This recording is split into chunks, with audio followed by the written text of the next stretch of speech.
Yeah, man. So stoked to have you on, Sam. I know we've been working on a few things, and I guess I would love to have you give a background to listeners as people may or may not know who you are. Probably don't. Yeah, for sure. They probably don't.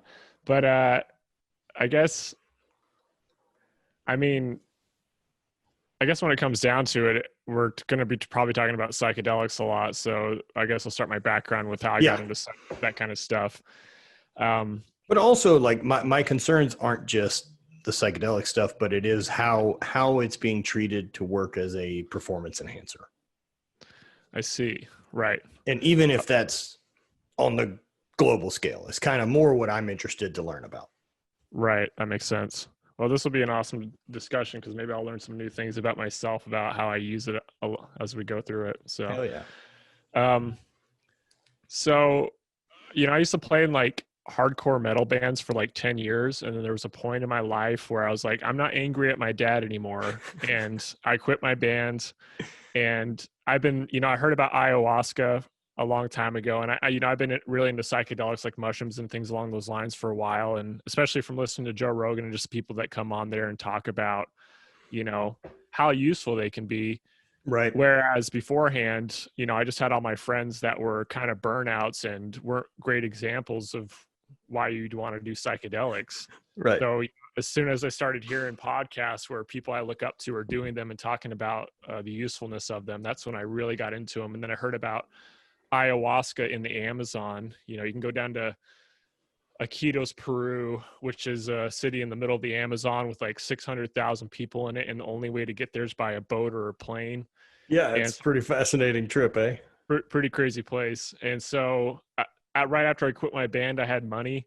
And so I just flew down there a few months later, drank ayahuasca. And once I drank ayahuasca down there, the ceremony and the retreat was so awesome. And I got to know the owner a little bit. So we started setting up like custom ayahuasca retreats down there. And I was promoting them on my Instagram. And that's kind of how I started kind of getting known for psychedelics, was just promoting ayahuasca retreats down in Peru. And there was like this weird legal line of like, I don't really know where the line is with it, but like I was promoting them here in Salt Lake, like posting flyers and stuff about them because they're legal in Peru. Right. They're legal down there. Yeah. It's not illegal here. Yeah. It's legal to go down there and do them. But yeah, it's a very strange thing. Yeah. So I was putting like flyers up of like ayahuasca ceremony in Peru and like trying to get people to sign up and go do it. And so I was posting that all over Salt Lake City here. And so I did a few of those. And so I got connected to some pretty cool people. And that's actually how, I got connected to you, as people. Right. But yeah, that's kind of my story behind it. And then I've just been continuing down that road. And I have been practicing with psychedelics a lot the past 2 years, especially. And yeah, I've been combining that with an exorbitant amount of fitness, right? Because I think a lot of the training that I do with my friends is really high intensity, and a lot of it's just being able to get out of your head for it, or be able to let go and not put too much attention into the discomfort. And I do find that psychedelics somehow help with that. Yeah, I do too. That being able to switch off, or I guess I look at it like it's not that it switches off discomfort. I don't notice that at all. Yeah. I've done a little bit of training here and there now with, microdoses or stuff like that. Yeah. What I think it does, it's not like it turns it off, but I interpret it differently. So you're talking about being on psychedelics while you're training. At the most minimal amount. Right. And right. I've noticed, and while we're on that, I've noticed like, cause I'll take like a full hit of LSD, which I would consider 100 micrograms. Okay. So like a tab. Like a tab. Yeah. 1 square. And I love working out on that, man. Like I remember the first time. Interesting. Yeah. I remember the first time I worked out on LSD. I took a tab. I like ran to the gym, worked out for an hour, then I ran home, and then I went to jiu-jitsu for like 2.5 hours. And I don't think I ever did so well in jiu-jitsu. Like I just was so into my body and so into feeling. And in jiu-jitsu, I usually like tense up a lot, and that's usually my downfall. Like I'm wasting so much energy. But when I went that day for the first time on LSD, like I was just relaxed, I was just flowing, and I just did way better as a result. And Yeah, that kind of flow state, right? Like yeah. it seems to make the doorway to that easier. Yeah, I think at the very least, it changes your state, your physical state somehow, at least how it feels. And since it's kind of, not something you're used to feeling all the time, you just I don't know, you just experience it differently and, act differently as a result. Right. Right. Yeah, I think it's really fascinating. So back to your, original trip down to the Amazon to go do Yeah. ayahuasca the first time. What had what level of dabbling within psychedelics had you done prior to that? It's a good question. Feels like forever since I did that. Sure. I did LSD like one time before that, and it was like quite a while ago before I really used psychedelics for self-improvement and more just for, I guess you could say, to have a fun time. Sure. And then I think I was starting to get into mushrooms a decent amount before that. Like I think I did, maybe I didn't. But like there was around that time, I started doing like 5 grams of mushrooms in the dark by myself, and I started doing those trips consistently. I don't know if it was before the ayahuasca ceremony or after it, but around the same time. Around the same time, I like to think that it was before, but I remember when I went out there, I was quite nervous to do it. And I think you should be. Like I sure as shit was, man. Yeah. Where did you go? We went down to a place, Rhythmia, which is in Costa Rica. Oh, I see. So we were there for New Year's this year. So that was my awesome. First, me and my chick's first ayahuasca experience was down there. I had dabbled a little bit with some mushrooms here and there. Nothing I would say is, I don't know, man. They've all been different. It's not like it's all the same flavor. Yeah, one thing I was thinking about the other day, like because people are always asking me like, how do you compare ayahuasca to mushrooms or LSD? And I think that ayahuasca is like the most physical out of all of them. Like you're going through, like, it's digesting through your body, and it's like literally feels like it's working through your whole body and cleaning things out. And I mean, granted, it's still in the mind, but it's just way more physical than the other two. And then mushrooms, I've noticed, you feel them physically in your stomach because I think your body sees them as like an unknown thing. And so they don't handle them super well all the time. Everybody's a little different, but mushrooms are more in the mind and a little less in the body. And then I feel like LSD, you can absorb it under your tongue. Right. It's like a way more of a body experience. Granted, mind and body, they're together. So you're having a mind and body experience always, but I just noticed that one is dominant than the other. And that's what's great about LSD for like exercise. Like taking LSD and exercising on it is just, it's so incredible. It's orgasmic. Like, yeah, I wonder what level of Jedi I would say that's. I mean, I don't think your average person's first day of psychedelics needs to be going to the gym and probably trying to hit good weights. Well, yeah, that's a good question. I would say if you're day one, tab of acid, heavy lifts. Like, no. Yeah, I would say if you're new to LSD, like maybe take like a quarter or less of a tab. If you want to go work out on it, or I mean, granted, if it's your first time doing LSD, you probably just want to stay home and be in a safe place the whole time. Safe place, yeah. Yeah, but I mean, if you're really experienced with exercise and you have like a routine that you're comfortable with, doing LSD and doing that is, I find, to be really easy.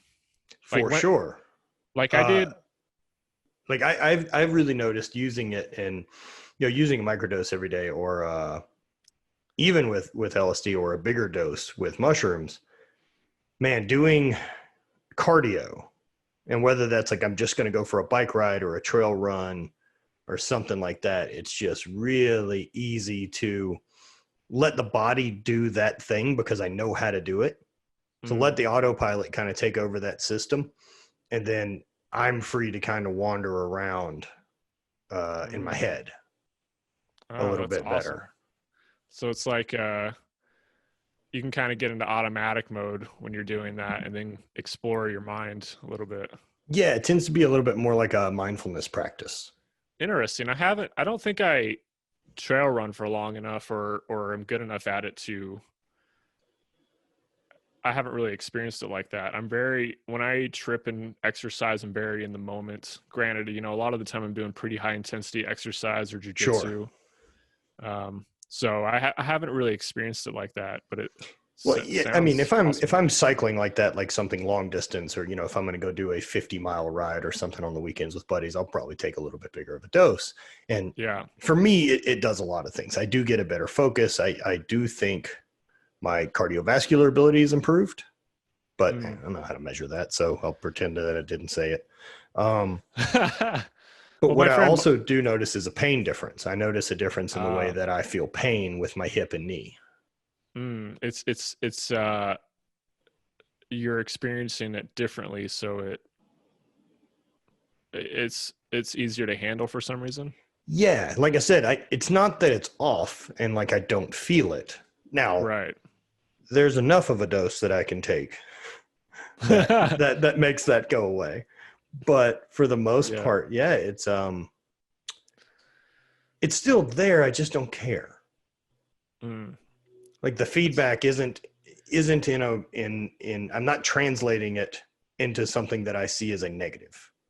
right. That's super interesting. I wonder why it's that way. I wonder if it's something to do with, this is something I've been thinking about a lot lately. Like when a big lesson that's been reoccurring with all my super deep trips is that I'm not my thoughts.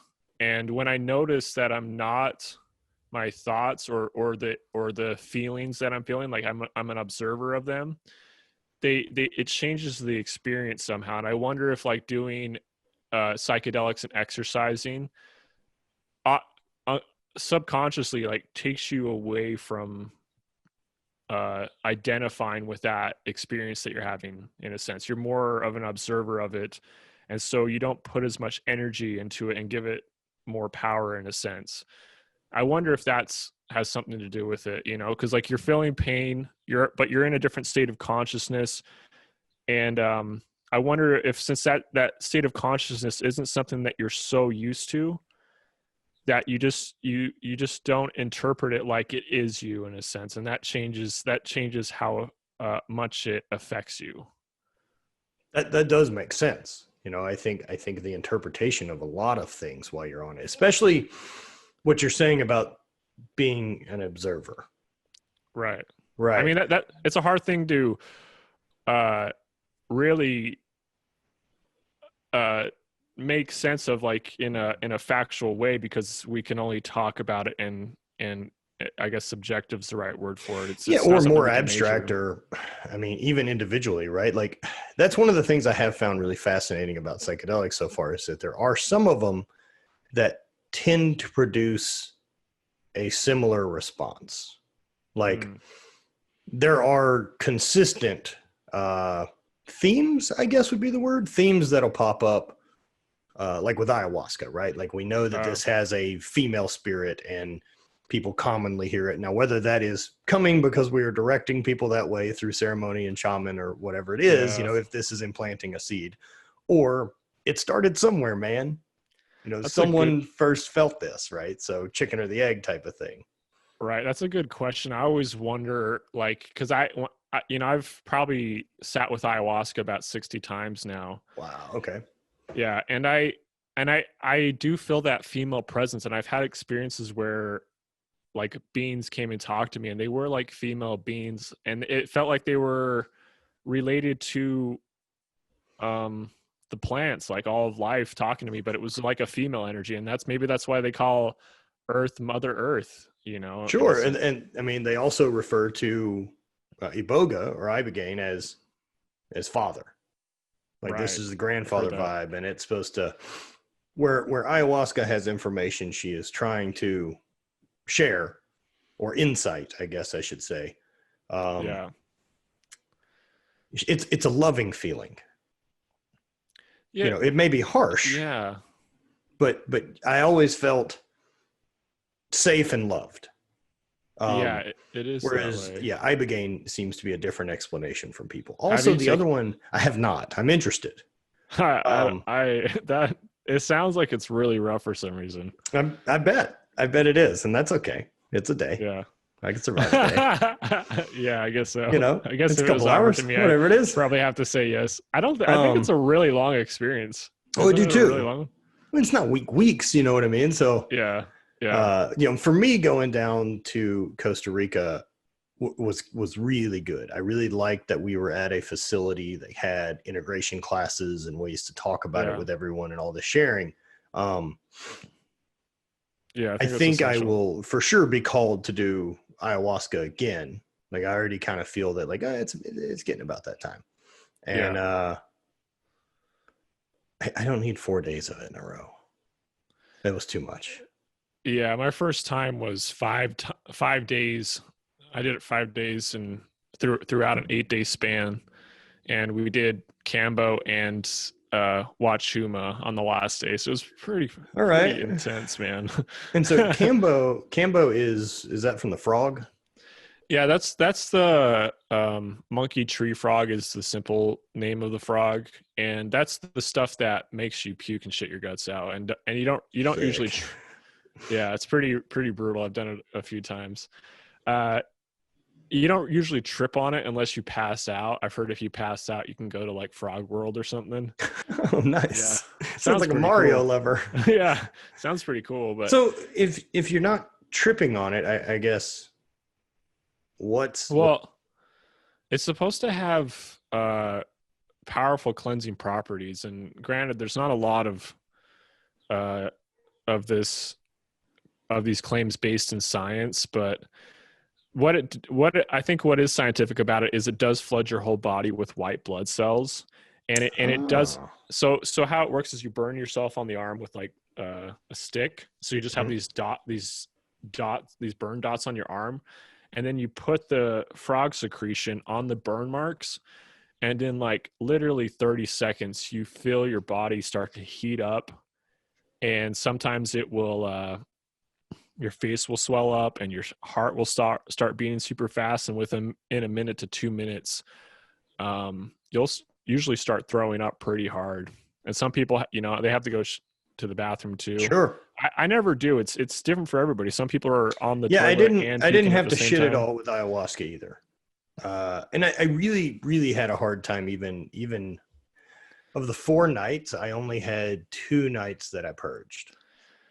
Interesting. So like when I first started drinking ayahuasca, I would throw up like every single time. And It's not I cool would to drink. yeah, it's not it's No, not an it's enjoyable super drink at fucking all. lame. Yeah, I noticed when I first started drinking, I would always throw up, and every once in a while I'd have to shit too, but it was very uncommon, and I do wonder why it's that way. Some people are the opposite. Some people are having to shit all the time, and Well, it makes sense, right? uh, We're all different. Like at that level of right, whatever food we've chosen to eat or diet or what your metabolism is or how your body reacts to unwanted, maybe not unwanted things, but how your body reacts is different than the way I react, right, um, and and maybe gut it's health just and bacteria, tons of different variations. right, and maybe it's just too complex for me to really grasp. But I always wonder like why you would purge one way over the other. Um, like if there's certain food that you're eating, or but granted there's so many variables that this seems hard to measure.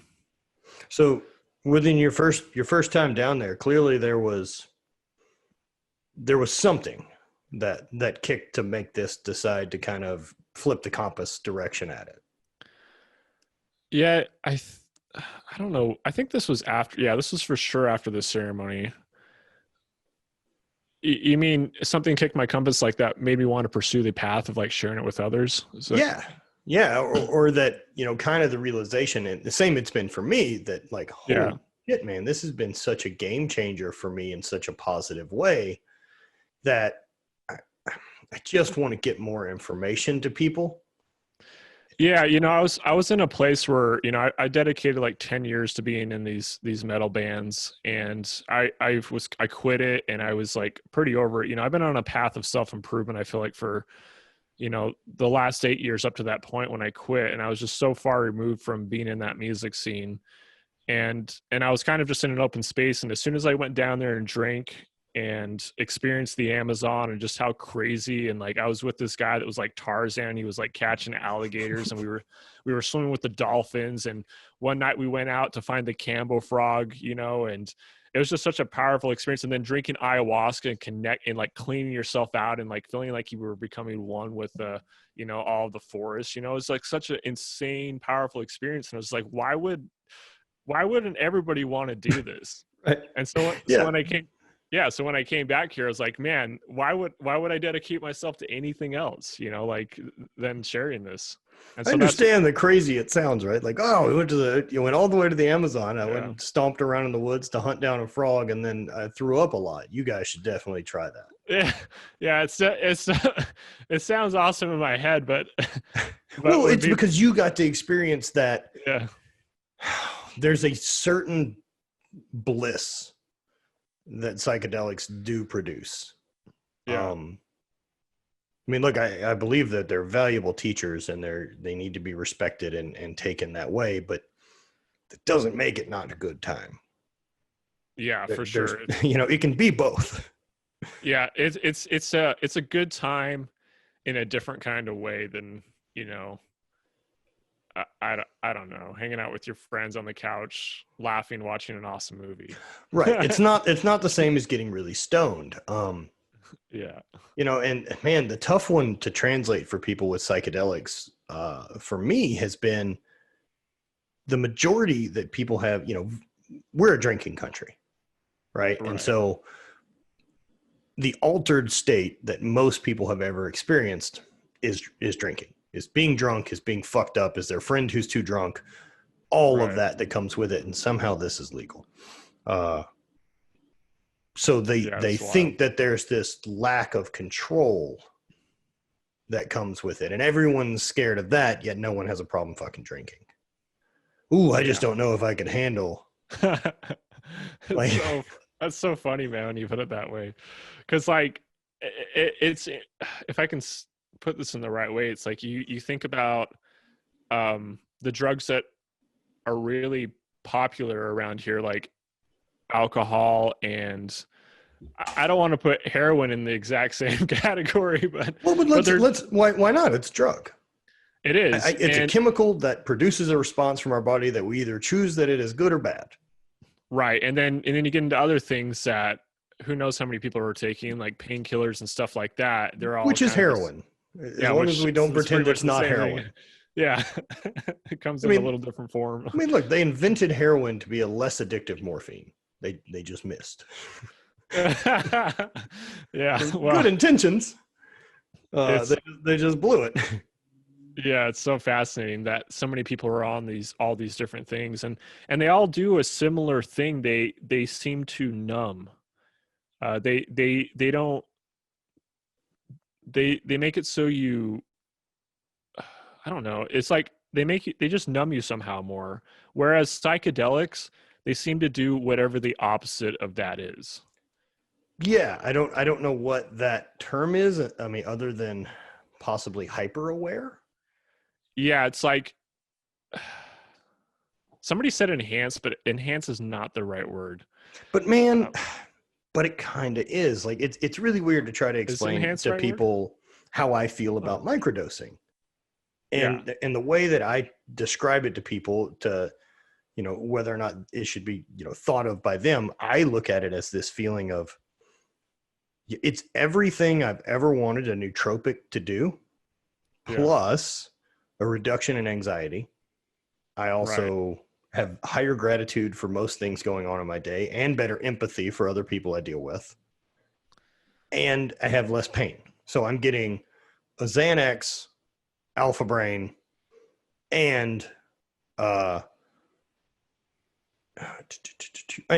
type of an Aleve, all out of the same plant for me, instead of taking 3 different things that are pretty highly processed. Yeah, I've heard that with psilocybin particularly, that it can be a pain reliever somehow, but again, I think it might come back down to that changing your state of consciousness so you don't identify with it so much. And man, that might be fine. wrong, but I think that could very much be it. Like, I don't think it's turning it off. I just think it's changing the neural pathways and how I interpret it. Right. And yeah, I think it's super fascinating. That's how it is, because I just stated that I think psychedelics do the opposite. When we relate a drug to taking away the pain that you're feeling, we would consider that numbing. But now that I'm thinking about it, I would say that you can take the pain with that, you can reduce the pain without numbing it with certain drugs. It sounds the numbing that comes with the other drugs is such a cloud. Like as someone who had went through a bunch of knee surgeries and stuff like that and ate a lot of opiates in my time, man, they're really bad, and you get, like, there isn't any positive side effects other than I don't hear the pain coming from this thing anymore. And there seems to be a lot of negative side effects. Right. And they're not addressing anything going on at the site. All they're doing is filling up pain receptors up here. Right. That's the way opiates work. And so you're just not hearing the input anymore. Whereas psychedelics I'm still hearing the input. It's still there. Like, if I want to focus on it, I know it's there. I can still think about it. I'm like, oh yeah, that fucking hurts.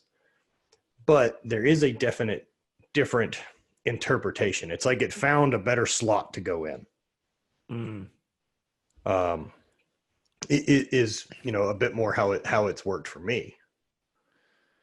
Yeah, it's super fascinating. I keep getting stuck on this idea of the part of you that's observing, and then drugs that change the way your mind, your brain, and your body are functioning, in a sense, or the way you're experiencing them. So I'm thinking about things like these opiates, and they seem to be like clouding all your senses somehow. And so the observer part of you is just seeing clouds, instead of the actual senses for what they are.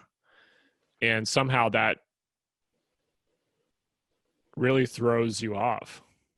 Like when you come back, when they start coming down and you come back to them. Right. Well, you didn't learn any new skills. You just checked out.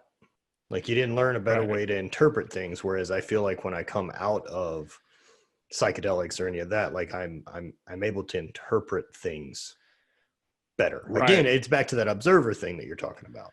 Yeah. It seems like with psychedelics, since they show you the smaller detail of the experience you're having with each sense. And when you can see the smaller detail, when you understand it better, you can make better decisions regarding it. Yes. Or just back to the old point, the last point was, you can see that you're not it, and it somehow, it's so weird to me that somehow changes the experience you're having. Like when you have the idea in your head that there's a part of you that you can't see but is observing everything, and you notice that in the moment, it just changes your experience completely that you're having. I just don't get it. That's the thing. No, it's a slippery concept. You know what I mean? But as someone who's experienced, I know what you're saying. One of the ways I was describing a couple weekends ago, went out and I did a bigger dose out camping. And for me, that dose, I guess everything always has a different message. And so I took 4 grams of like a penis envy strain. Yeah. And I mean, it was great. It was great. It wasn't the wildest experience I've ever had, and it wasn't crazy, but it seemed the more that I would try to slow down, the more I could get out of it. And so, like, almost it wanted to speak in subtleties, I guess would be like, or in whispers. And so the more that I tried to really find stillness, the more I got to enjoy the fun part. Yeah, that's a interesting point. So like the more you got out of your thoughts in a sense. Yeah, like more I got out of my thoughts, better visuals, all of these type of things, just this overwhelming smile that would come across my face. That sounds so beautiful, man. Right. And, just staring up at trees, and it's fall, and like campfire, and, even sitting around the campfire where we were kind of positioned was great because it's super dark outside. It was a really clear night. There wasn't a moon. And we're up on a hill, but we're in a very wooded area. And so there's light from the fire, and it would hit a handful of trees, but then post that, like, it's just nothing in every direction. Right. And so really easy to kind of let your brain wander and be like, oh, this is a place that I could access, this hill in the woods, that things are good.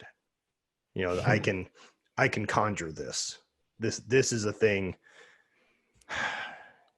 And again, like, it was that subtlety of it. It was that the quieter I got, and even like trying to think about relaxing on a cellular level of stillness. And so I just kept getting more out of it the more I would do that. But as soon as I wanted to talk or do anything like that, it would kind of off into the ether.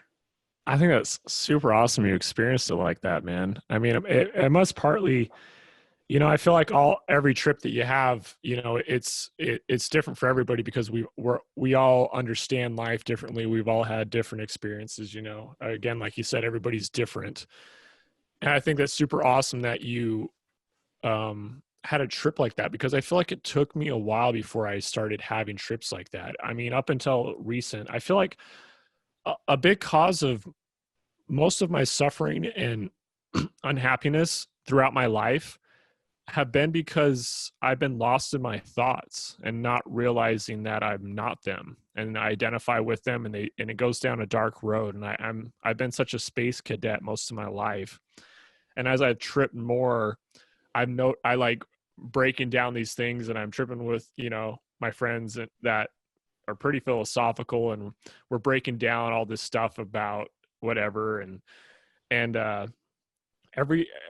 when we get to the end of it, always ends at a paradox. And I realize that my thoughts are just thoughts, and they're not really what I think they are, and when I can just let go of them and be in the moment, and then I feel peace, and I think that's where happiness stems from, is being able to feel peace consistently and being aware of that, and practicing that you're not your thoughts, and being in the moment and letting go. I feel like it is kind of what everybody wants. And my friend Michael disagrees with me on that, but I really feel like that's the way it is for everybody. So I wrote this during a bigger trip, I guess.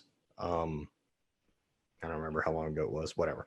But it was because I realized why another tool I can use, like, because my body's a bit beat up, and I'm tired, and then like my own issues with ADD and the way my own brain works, and the insanity that's there, that I've worked very hard to figure out how to wrangle in and focus to accomplish what I'm trying to with my life. It's easier just to let it fucking go nuts, but then nothing gets done. So having these bigger trips for me, like, look, I think there's part of all of us that want to at least feel like we have a finger on the ripcord in life, that if I need to punch out of this, I fucking can, that I'm not trapped. I have an escape. I have this, right?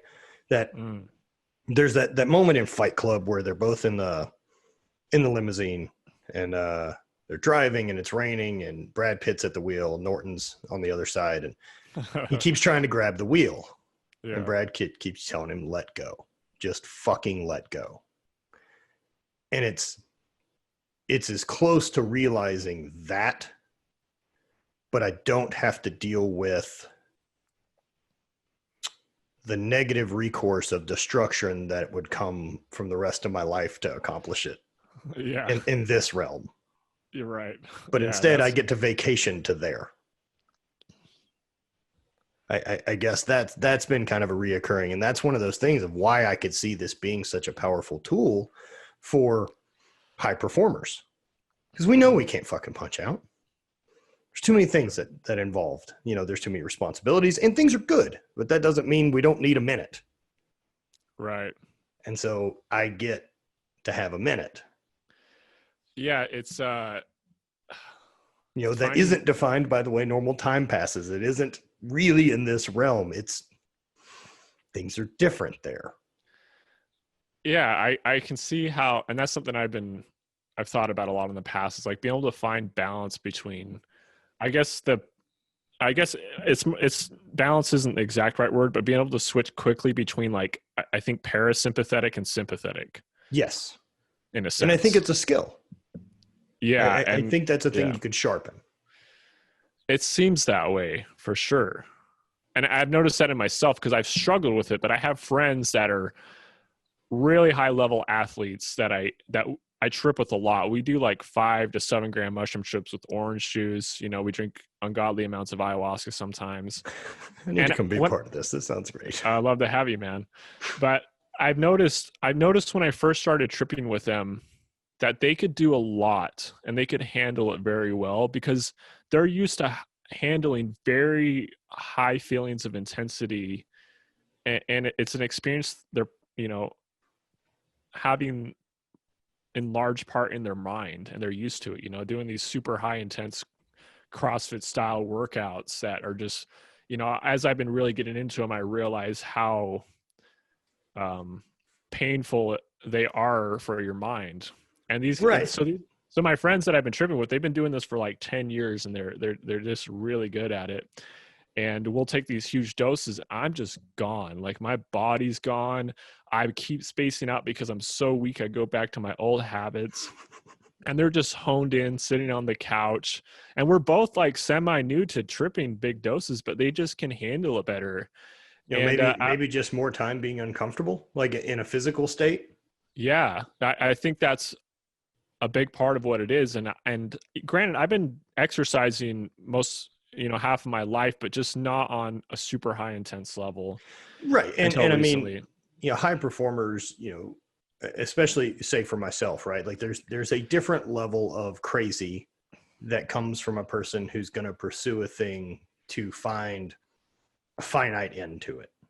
Yeah. That, I followed my pursuit with strength and into the Highland Games after weightlifting and powerlifting and strongman and everything else to being able to be the best in the world at it twice, over a 10-year time span. And so the ability of forcing myself to suffer for the greater good, that's a switch I've had a long time. So how has taking larger doses of psychedelics, have you noticed, maybe it's hard for you to I'm like answering this for you before you even give me an answer. Perfect. Like maybe it's hard for you to compare because you already know this and you come into them. Whereas for me, I've come in from the other perspective of like not being as strong and not training my mind to handle pain consistently for very long. I just wonder how it's been for you. Like, has it been easy for your mind going into these big trips? Have you noticed a carryover from? So part of it, and efforts? I think, yes. Yeah. So like a big change that I got from it was, again, back to the identity stuff like you were talking about earlier, that I am not my PRs. I am not my total. I am not my fucking knee injury. Right. I am the encompassing of all these things mixed into a pot, and I'm allowed to change that pot whenever I fucking want to. I think identity is a tough one, and I think psychedelics help identity a ton, because a lot of us are looking for that thing. And for me as an athlete, man, I found it. I found my thing, that passion plus whatever mix of talent, that alchemy worked together to produce what I wanted, the gold. But when that time comes to an end, and as athletes, if you're going to try to push to find out how fucking strong you can be, there's a point that you'll find it. Like whether Father Time wins out and this is as strong as you're going to be able to get on this, you know, because you're getting older, but you pursued it too late or whatever it is. There's a lot of what ifs you can play, but none of those are really important. It's just from here on, if this is the thing that you've decided to chase, it's really easy to identify that thing while you're in the process of it and getting better. The trick is when you identify with the thing you can't do anymore and people get stuck. And to me, I just welcome the thought of saying, my goal was to figure out how strong I could be. I found it. I don't have an opinion about the numbers. That's data. That's the way I interpret it, is like, at least I didn't leave anything on the table because I know I fucking gave it everything I had. Now I can be mad that this isn't the result I wanted, but I gave everything I had at that time in my life. This was the result. I know that I didn't shortcut it anywhere. And if I did shortcut it somewhere, I'll own that too. Clearly I wasn't willing at the moment to do more. So I'm not going to hang that dude out to dry for that either. Is that awareness you've gained from your trips, or is that something you've had? Oh, that's way more come from psychedelics. That's been work that has been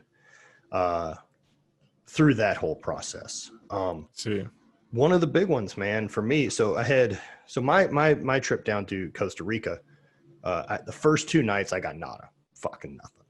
Just that happens a lot, man. Yeah, I got nothing at all, and I drank 4 cups the first night and another 4 cups the second night. Really? Yeah, nothing, dude.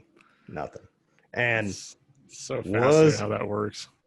After the first night, man, I was so bitter about it. Like this was this fucking thing that I had built up in my head as being this great fucking experience. Yeah. And it just had no interest in giving me what I wanted. Now I got what I needed out of the 4 nights, but what I wanted was 8 hours of laying on a bed and DMT trip. That's what I wanted. I wanted to see the most bonkers thing in the world and laugh about it and realize that feeling that DMT has, that vibration and love and whatever it is, and just be caught in that for wherever that wants to go. I'm always looking for that, but it rarely happens. It's very, very rare. Smoking DMT is the only thing that I find that brings it. Yeah. And I guess it's good that doesn't last for 6 hours. Yeah. I mean, I've only had one experience, and it was out in the Amazon, where I left my body for, I don't even know how long. It was hours. It was the whole ceremony. So I guess it was 6 hours, 4 to 6 hours. And I was in a place full of color, and there was this female being that talked to me forever. And she just I had this struggle at the time. I still have it, but it's not the same. The struggle that I never feel like I'm doing things as good as I should be.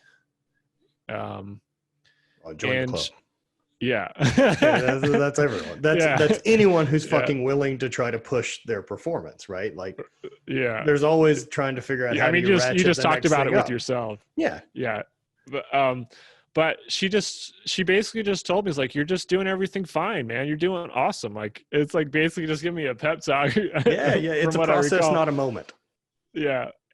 And I felt absolutely amazing afterwards. And I was apparently I was singing out loud, this is beautiful. And I was singing it really loud in the ceremony, and people would come over and tell me to be quiet. And then I would start talking out loud too. But even when my eyes were open or closed, I was gone in this other place. And throughout the night, I would become a snake and be slithering through the jungle. And I just felt like I was becoming one. I compare it to that the Avatar movie with the blue people where he like plugs his tail into the tree and Oh experiences yeah. what it's like to be that, or you breathe with it, you know. And it's like, man, I feel like everybody could benefit from having that experience. Well, I do too. Like, man, I'm a big fan of cannabis. I'm not really anti any drug. Like, I think there's a time and a place. I think I it agree. should be respected. And again, it doesn't give a shit. It's a chemical. I think it's crazy that we don't figure out a better way to control it. You know, that, I mean, now, do I think that there are some good benefits to cocaine? Yeah, probably. We medically use that for a while. The Yeah. problem is the negatives show up really fast, and Yeah. and then it takes over. But we created that too. Like we use that, and maybe it was better off just being treated as a coca plant. Right. Like maybe we should have kept our fucking hands out.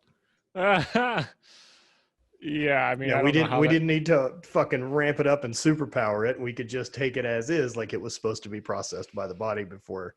Like everything's got a cost, man. If there's a big benefit, there's a cost. yeah, I couldn't say why those cocaine and alcohol and things like that are propelled over others. I think I think it's probably just a lack of understanding of the self. I mean, I feel like that's what it is, but I can't explain exactly why. I had someone say it. I think it was Aubrey Marcus, and we were talking about it, and he had said that, you know, alcohol and cocaine are anti-psychedelic. And so he describes it that way, and I really like that alcohol and cocaine seem to put a magnifying glass on the parts of my personality that I already don't particularly care for, and it just becomes all ego. And then the loop that gets trapped just perpetuates more thoughts of grandiose and ego with no problem solving skills. Like it doesn't give you any fucking tools. It's just a megaphone of like, we're fucking great. Yeah. Everyone else is wrong. That is how it is for sure. That's so funny. It's been so long since I've done those things that I forgot that is how it is. Yeah, alcohol does the same thing. Yeah, alcohol does too, I've noticed. And whereas, you know, pot, especially edible marijuana, can get real introspective. Yeah, and people aren't comfortable walking around. Yeah, dude, people fucking could clam that off. But man, if you want to eat, you know, 50 or 60 milligrams of an edible, it's gonna be work. Yeah, dude. Oh, there doesn't. So you can definitely check in and be like, what am I happy with in my life? This is if things aren't cool, you're gonna find them. Yeah, marijuana is such a weird one for me, man. Like I've see the usefulness of it. I'll smoke it. I don't smoke a ton, but I'll smoke a few times a week, and I get so introspective, and I get so it's similar to LSD in some senses for me. Like I get so into my body, and certain physical things feel so amazing. And stretching, yoga, any of those type of things that's exactly what I was thinking about. Yeah. And when I start searching for that all the time, that feeling, things start to get blurry for me when I smoke it too much. And I know it's probably different for everybody, but that's what I've noticed for me with it. So like I notice I have to be more careful with that. But maybe that's the way it is with everything, you know, if I do LSD and mushrooms all the time, it's probably going to be the same. I haven't thought about that really till now, because I don't ever do them that often. I think heavy doses of LSD or mushrooms would be really tough to abuse. Yeah, it's hard to keep taking those every day. It's really an endurance feat, I think, when it comes down to that. Now, like when I got DMT, smoking that for the first time, that was what I always envisioned psychedelics were going to be. Was this complete blast off, and I'm not there anymore. I had an interesting observation of DMT. I smoked it a couple weeks ago, and I noticed I just blasted off so hard. I was like, this is like doing a workout without the warm up, man. It's like a really Oh uncomfortable feeling yeah, coming up, yeah. dude. It's like you're Just you're vibrating and holding on, and then uh, do you watch Midnight Gospel? yeah, I love Okay. that show. Duncan Trussell's First, awesome. he's incredible.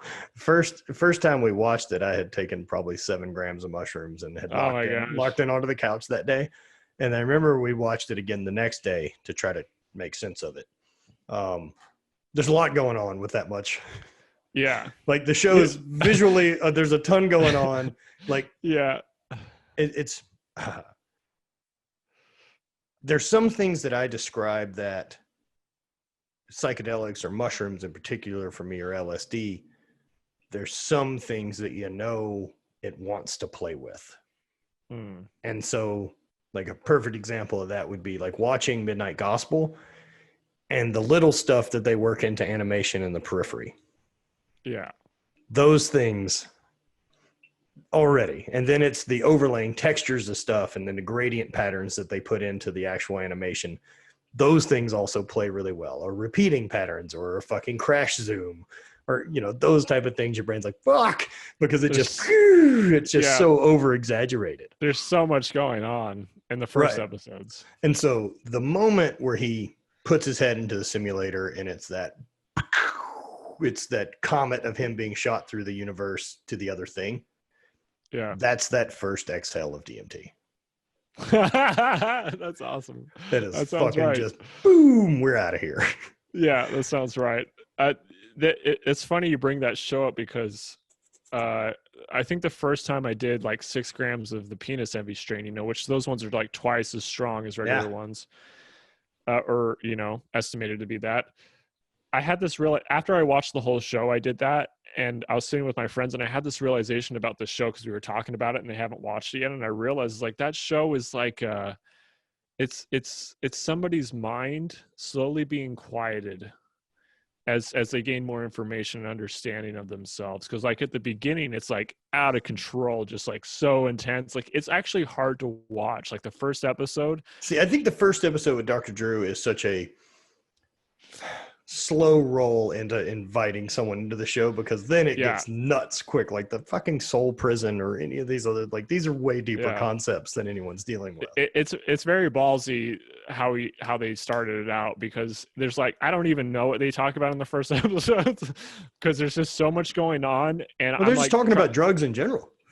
It's Dr. Drew operating as a president during a zombie apocalypse, talking about drugs and talking about that, that his opinion on it is that they're chemicals, and for some are valuable at certain times. Set and setting really matters over everything else, and that's something psychedelics teach you as much as anything. And I think what you can bring out of psychedelics to the rest of your world, like you get to mine it. You get to mine those trips for these little nuggets of like, that makes way more sense to come out with. It's a good analogy. Now, problem exactly that I definitely have during a psychedelic trip is I'm always looking for those. Like I just want insight, and I want this deeper feeling, and I want this understanding instead of just being. But it sounds like you passed that on your last trip. It seems. In a sense, to a degree. It seems that I find they've been all very, very different. That's what's fascinating about them, is they all are different. Like I'm always learning different things, and having some, even with ayahuasca has been a huge one for me. I mean, I sit with ayahuasca probably once a month, 2 days a month in ceremonies. And the more I sit, the more I'm having a similar experience, I feel like, to how your penis envy mushroom trip was like I get more, I think a lot less than I'm just feeling. There's just, at least to a degree, that's different for me. There's not really, there's less and less visuals with my ayahuasca ceremonies. It's more, I know I'm tripping super hard, but it's just like a feeling of like my body's blasting off into space, and I'm just experiencing that the whole time. And it's interesting how my experiences are transforming into that more and more, and they're becoming easier for me too, because it's becoming more of a state that I just know more. It's and it well, you become a more frequent traveler, Of course you get Yeah, better at it, right? it's practice, right? Yeah, just like Develop it. anything else, it's repetition. Right. And Um, even if that repetition is learning to listen to your body better. mm, And I think that's one of the things that psychedelics have done for me too, is I'm able to listen better to me. that's a very good point you make. I feel like, because again, I feel like they make you more sensitive to the details going on inside yourself. And I feel like that's how it's been for me. Like I just notice the way everything around me affects me more. And granted, sometimes I make myself super miserable because I go back, I keep going back to old habits that I've developed my whole life, and I keep doing these psychedelics that are just showing me how shitty they are for me and they don't serve me at all. And the more I notice the tinier detail, the more powerful everything is that affects me. So I have to be I've noticed I have to be really careful with what I surround myself with, and when it comes to media and people and all that stuff, because it Have, really. have you had a really negative trip? Yes. I've had like probably 6 mushroom trips that it probably would have been better if I did them inside. Like when I first started doing bigger dose, like 5 to 7 gram trips with mushrooms, I was doing them outside in nature. And up until a certain point, I was doing all my mushroom trips outside, and they were amazing. I would have trips that were so beautiful. I was crying Yeah. just looking at a waterfall, but then I started doing like 5 to 7 gram trips out there, and sometimes I would do it by myself. And I would start getting like super cold, and I want to go home, and start being afraid of getting eaten by bears. And even though there's no freaking bears around here, Right. and and then Right. I would get in my car and start driving home, and I was tripping so hard I couldn't really act normal. I was like, man, if I get pulled over right now, this is gonna get really Fucked. weird. Right. But it's a And weird thing. So while you're there, we'll finish up. yeah, I noticed that too, that it's different than being drunk. Like you can't turn off drunk. But with yeah, psychedelics, there is an ability to focus and you're yeah, okay. right. And Right. So yeah. that's a good point. Yeah, So you're not like, driving and everything's fucking collapsing in on itself. You're okay. yeah, It's there, but it's and not the so same as being loaded. yeah, and so on that point, I don't think my trips were bad. They were awesome experiences for me to have, and I'm grateful I had them. But I think what makes a trip more bad is like when you're taking the chance of ruining it for everybody else, in a sense. Like our society is just not in a place yet where we can get away with super crazy shit on psychedelics, and not letting it affect the everything negatively. I think those things are great for some reason. Like I think doing really hard things on large amounts of psychedelics is a powerful experience. But like if I die somehow, like fall off a cliff, because I've gone climbing pretty steep places on 7 grams of mushrooms, and I had a friend that was scared of heights, and that was a really stupid idea, that Yep. it was a That learning seems, experience. sometimes you gotta still find your edges Yeah. of where the limit is. The problem with doing that is you kind of have to step over it to realize you found it. Yeah. And it was, again, it was an incredible experience, but it was semi-dangerous. And again, if somebody got really hurt or died or something along those lines, it'd fuck it up for a lot of people, It would fuck and everything up. yeah. So I realized after doing that a couple times that, I mean, granted, 5 times in total, but a few of them were by myself. So it Sure. was more of a self-sabotage. Um, that I should just do this inside. When I want to do a larger dose, I should just do it inside in a dark room with candles and orange juice. And every time I do that, I've done it like, I don't know, 20 times in the last year, 5 to 7 gram trips. They're all super powerful, and they're all super amazing. Like I feel like I gain so much, because granted, when I'm outside, I I keep having to worry about things outside of myself. So if you look at your attention, your consciousness, like a pointer, like a mouse pointer, I have to keep taking it outside of myself, and then I can't go inward and work on what's going on inside. But when I can do this in a dark room where I feel safe, and we'll do it kind of like an ayahuasca ceremony with like candles Yeah. and a certain kind of music. Sure. Like every single experience is super. I think transcendental is the right word. It's super powerful, and I always find like a new little nugget, for my experience. For that, yeah, for sure. I even have a tough time saying bad trip. Like one of the things that's come to me from some more psychedelic use is really trying to be more purposeful with the words I choose, because I realize the effect they have on the person you're talking to, and they're going to apply their own context to the word bad that maybe I'm not. And so what I want to do, between podcasting and everything else I do, I want to be a better communicator. And so trying to pick words like, I've had challenging trips. Yeah, that's a good word for it. I've been trying to use it in that way better too, because there's a lot of people that want to do psychedelics, but they're afraid of having a bad trip. Well, because it's what the propaganda has told us forever. It's that you're going to fucking, there's some guy turned into a glass of orange juice and fucking never was okay. Like none of that's happened. Yeah. Like none of that's real. And that actually sounds super awesome. Right. That reminds me of a girl that came out to one of the ayahuasca retreats in Peru. She wasn't really there to do ayahuasca, but she ended up doing it anyway. She was just there to, see the Amazon. That's a weird move. Yeah.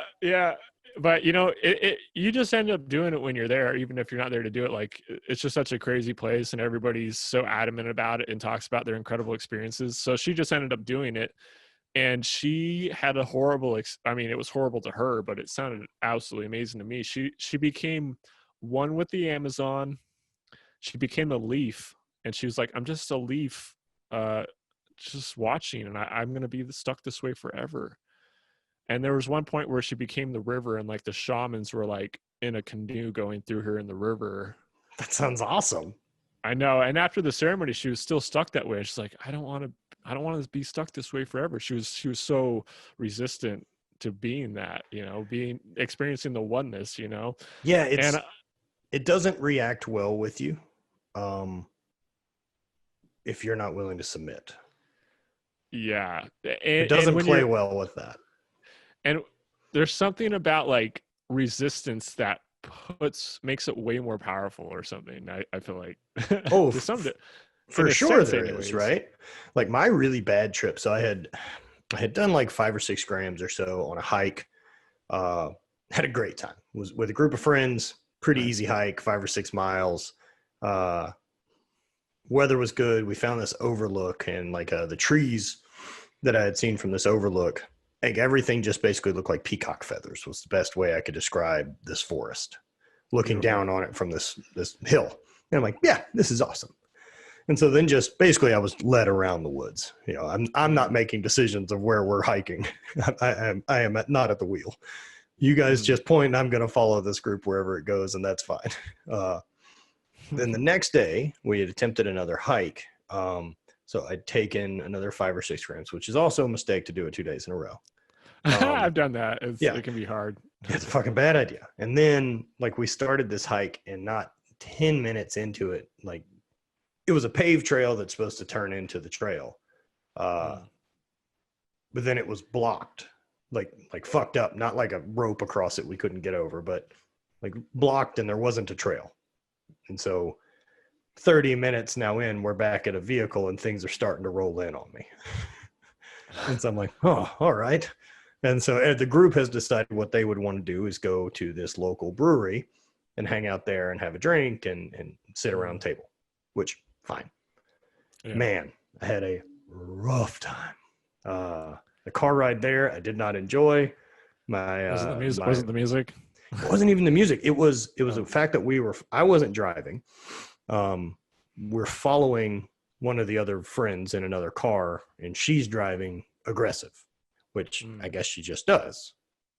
Yeah. But there's part of me, and I'm just like, man, I can feel that frustration start snowballing. Oh. And so as that built, I'm like, what the fuck are we in a hurry for? Like, we have a GPS. We don't have to fucking follow her. You know what I mean? Like, what the fuck are we doing? And like, I'm furious. And so by the time we get there, like, I realized that like, I'm going to sit in the truck for a bit. Like, I need to get my shit together before I walk into this place. Yeah. So have this minute, gather my shit, realize I'm okay, that this is, these are the drugs. That's why I'm reacting this way. Yeah. I took a thing and that was a choice. So let's go ahead and resubmit and be part of this. And so I walk into this fucking brewery and dude, it is like a Sunday afternoon. People from church, like it's crowded. There's kids yelling. It's worst environment imaginable. Yeah. So like I just found a table and sat in a corner, like sunglasses on and a hat down, and like just hid behind like my group of friends. And the lesson I kept getting from it was I kept feeling this frustration and anxiety that I had about being in this place I didn't want to fucking be. I didn't want to be around kids and yelling, and I don't want to drink, and right, pouting is what I'm doing. Right. And I realized that the other 7 people I'm with are having a good time. And I am not okay with the fact that I need to ruin their time to make them conform to what I hope is a better day. Mm. And so as long as I kept visualizing this anxiety and this negative feelings I had, or this poison in me, as a snake eating its own tail. And as long as I didn't give him something else to focus on, like me spreading venom to the rest of the group, by picking fights or being negative or shitty, like I'm not contributing. I'm sitting in the corner trying to keep my shit together. It's a full-time gig at the moment. But like realize that if I just don't give it anything, it'll fucking die. And so like that feeling of anxiousness or not wanting to be in a place that like I can control that. Like I can turn that off and I can get my mind back in place. And like, I mean, now with that said, there were a bunch of really funny things. Like I definitely stared a kid down willing to fight him. There was like an 11-year-old kid who's super shitty and like trying to break this skee ball machine. And I definitely turned and just locked eye contact with him and refused to break it. I was like, I'll fucking fight you and your dad, bud. Like, you're a shitty kid. I just saw him like playing skee ball and it's free. And then the next thing that's happened, he's cheated and now just gone up to the top and dropping them in. And like, no one cares. Yeah. And then I see him like look around and then he starts throwing the balls like overhand. And I'm like, you know, you're doing something wrong. You looked around first. That's like, hilarious. You fucking little bastard. Like, so at that point, like I just locked in. Was that after the realization? It was all kind of during. It was all kind of during it. Nice. You just keep bouncing it out. The biggest rule I gave myself is like, we're not leaving the stool. We're going to sit right here. But I also have had a pretty good ability that no matter what the psychedelic trip is or how strong it goes, the answer of like, oh, I'm thinking this, or I'm feeling this, or what about this, and letting things start try to run away on you of anxiousness or paranoia, is I can always go, oh, I took drugs. Like I took a thing. That's what's going on. This was the plan. Yeah. So it's funny how long you can get. It's funny how lost you can get and not realizing that you're tripping balls right now. Right. You're like, holy shit, I'm cooked. Yeah, I had an experience, very similar experience once in the Amazon. We took mushrooms one day, fresh mushrooms that my friend picked. And I've never taken anything fresh. The second, I did it a couple times, and the second time it was more like what I usually know. The first time I took fresh mushrooms, I don't know what they were, but like I got so tired and everybody was on the exact same page. We were super tired and we were yawning and we were falling asleep. And then like, I don't know, an hour in, had the most powerful experience ever. And it all changed, but it was so weird how it was just made us super tired at the beginning. But the second time that I did them, we were out in the Amazon and we took them, and then we got in a canoe, we got in a boat, and we were going down the river to this beach to like play on the beach. And this kid just like ramped up this hip hop music on his speaker that he had. And it was just like right behind my head. And I was so angry because I'm just not a fan of a lot of certain kinds of music. And then we're in Sure. the middle of the Amazon, and it's As a beautiful guy who out played there. metal music for a bunch of years in the middle of the Yeah. Amazon, trying to connect with nature, didn't want to hear hip hop. Exactly. That's exactly how it was. Very picky with my music. Growing up in the metal scene makes you an elitist to some degree. Of course it And does. so, yeah. And so Everyone else's music tastes are shit, and yours are correct. yeah, I understand. pretty much. It's still something I'm struggling with, actually. But yeah, I was so yeah, I got so angry about it, but I didn't want to, it was the same kind of thing. I don't want to tell people what to do, or everybody else was having a good time, Yeah, I don't he has want a to. right to fucking play this music. I'm upset that he doesn't have enough awareness to Yeah. realize other people aren't enjoying it. But then again, all I can think about is me. Yeah, right. Exactly. And so unfortunately I felt like I was trying to have that realization, like, and I don't want to be bringing everybody down and everything, but we got to the beach and they kept doing it, and then they all started dancing to it, and I was just like off. I just left. I just went Yeah, somewhere else. I'm gonna have to go. Yeah, and it was a hard experience for me, and I think if I could develop the ability to like let go of, I was so, that was an experience where I was so lost in, I guess, my identity or my thoughts. I didn't separate my consciousness from the anger I was feeling, and Right. That, or back to, you are not your anger. yeah, and I was was it felt like, anyways, in that time. So. One of the big things that we got in some of the classes down at Rhythmia were, like hard things that are going to come up. Like the advice they gave were like, lean in. Like if it's that feeling, know that it's coming so that it can go. And the less you want to deal with it, the more it's going to knock at the door louder. It's coming in. Right. That's a good point. For some reason, resistance. We already said it, but resistance just creates more resistance. Yeah, and I mean, especially resistance in that way, right? I mean, while as far as athletes or any of us go, I mean, essentially chasing resistance is what we do. Right. Resistance creates change. Yeah. No different than psychedelics. That I need to find another thing that is a better teacher. It made me a lot more aware of time and how much I have left, and seems to help me keep a focus on what's actually important to me, like at my base level. Yeah, I see. I'm very, very comfortable with my mortality. That's been one. That's awesome, man. Well, and part of becoming comfortable with that was like, I mean, it's a silly thing to say, but like, I'm aware I'm going to die. Right. And I think we all know that, but I don't think a ton of people embrace it. Whereas I like the fact that I have X number of days left to exist. And as of tomorrow, I have one less. Like that clock is fucking ticking, man. I never think of it like that. It's interesting. Like it's not 30 years. It's a finite number of fucking days. I just don't know how many. You're right. That's fascinating. That is how it is. And so if I look at it like that, and then I start thinking about goals and dreams and what I'd like to experience and accomplish and do all that, they got to fit within those days. Like there's not an overtime. There's not an extra. There's not a try again. That's it. That's all the days there is.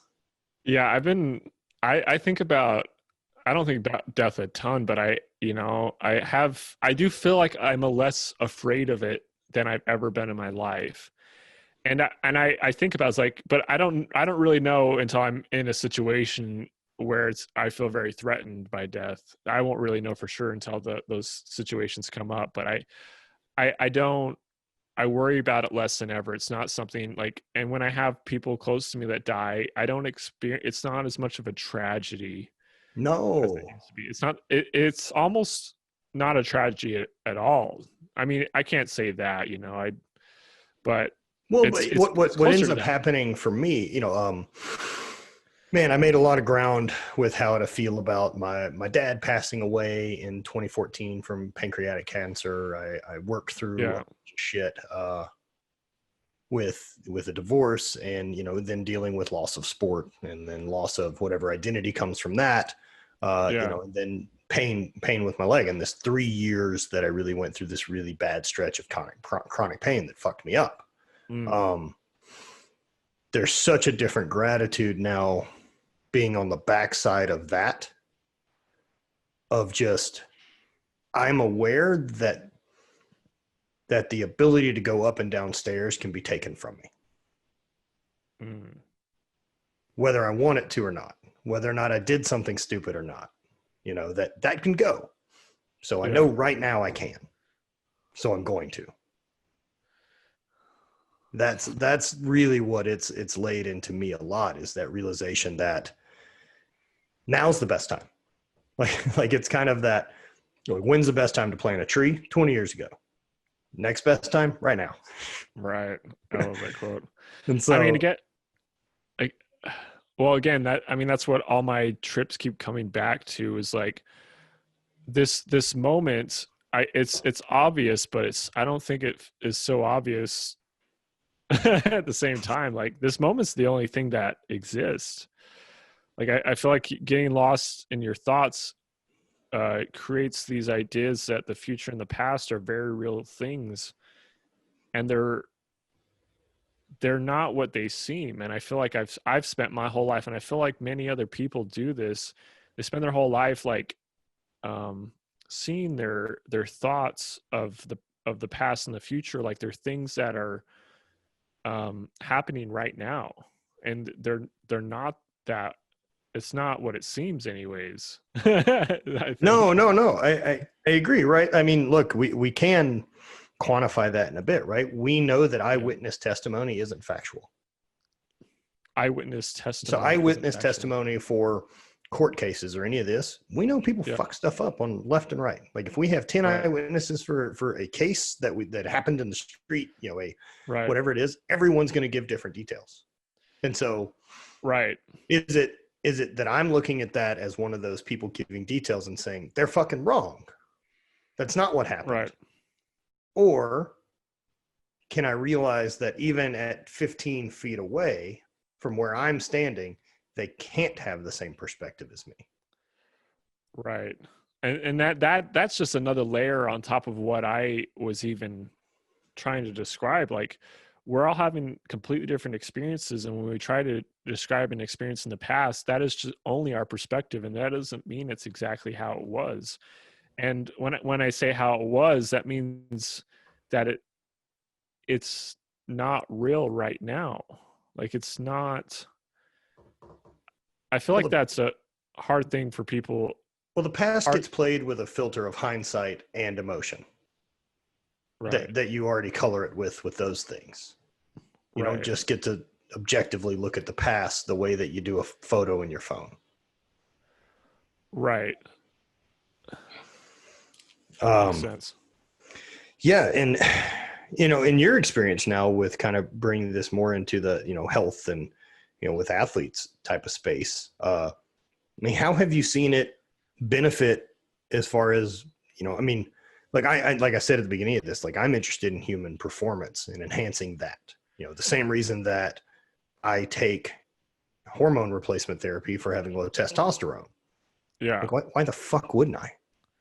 I have the ability to not deal with aging, the fact that my body's going to produce less testosterone, and we have the technology for me to not have to deal with the negative consequences of that. Perfect. Yeah. I'm Why, totally why into would I? it. I This, don't, no, yeah, everything's been performance enhancing, right? Like I've tried to build a yeah. machine. I'm changing it. I'm doing things to it. I'm eating different foods so that I react and my body fuels differently. Why wouldn't I do anything that I could find to be a performance enhancer? Right. And so I guess the question is, how much or what do you see this changing in athletes that you have dealt with? Well, let me think about how, because my close friends are probably the, uh, only like really high level athletes that I hang out with. They, you know, it's interesting because I hang out at the nonprofit space, and my friend Michael and Aaron, they're my friends that are really high level athletes, and I feel like they're everybody there, all of us, we're creating something new, and nobody really knows where it's going exactly. Um, I can't say exactly how it's improved their performance because, especially with this COVID that's been going on. And let me be clear that I don't mean performance as PRs, but I mean maybe even the ability to strategize or commit better to a thing or have less of a fear response or Right. even emotional performance enhancing. I think it's hard for me to say exactly because for myself, it's hard. I feel like there's so many variables. It's hard for me to say exactly how it's affected me. Like I've been doing these super high intensity exercises for the past year nonstop, and I've gotten extremely better at them. And I've gotten extremely better at that feeling of discomfort in my mind where there's this voice telling me to stop, and I'm just better at not listening to it, in a sense, to just keep going and experiencing that endurance more. And I can't tell if what if it's just my continuous practice of exercise, of physical exercise, that has increased that, or if it's, you know, my nonstop psychedelic practice. Because I, you know, again, I do psychedelics a couple times a month, and my friends Michael and Aaron also do that. So it's honestly hard for me to say, you know. I mean, you know, and then, you know, more along those lines, I guess, you know, as you, well, what is a nonprofit? Is that having to do with this type of stuff, or? Yeah, so nonprofit is a company owned by Michael Blevins and Mark Twite, and you know, I can't. There, I always wondered if somebody asked me what to describe what they do there, and I knew it would always be a struggle to do that. I think they're trying to create something new and somehow change fitness. You know, I think it's the same things that we've been talking about earlier, being able to combine you know, mind with body, like just being able to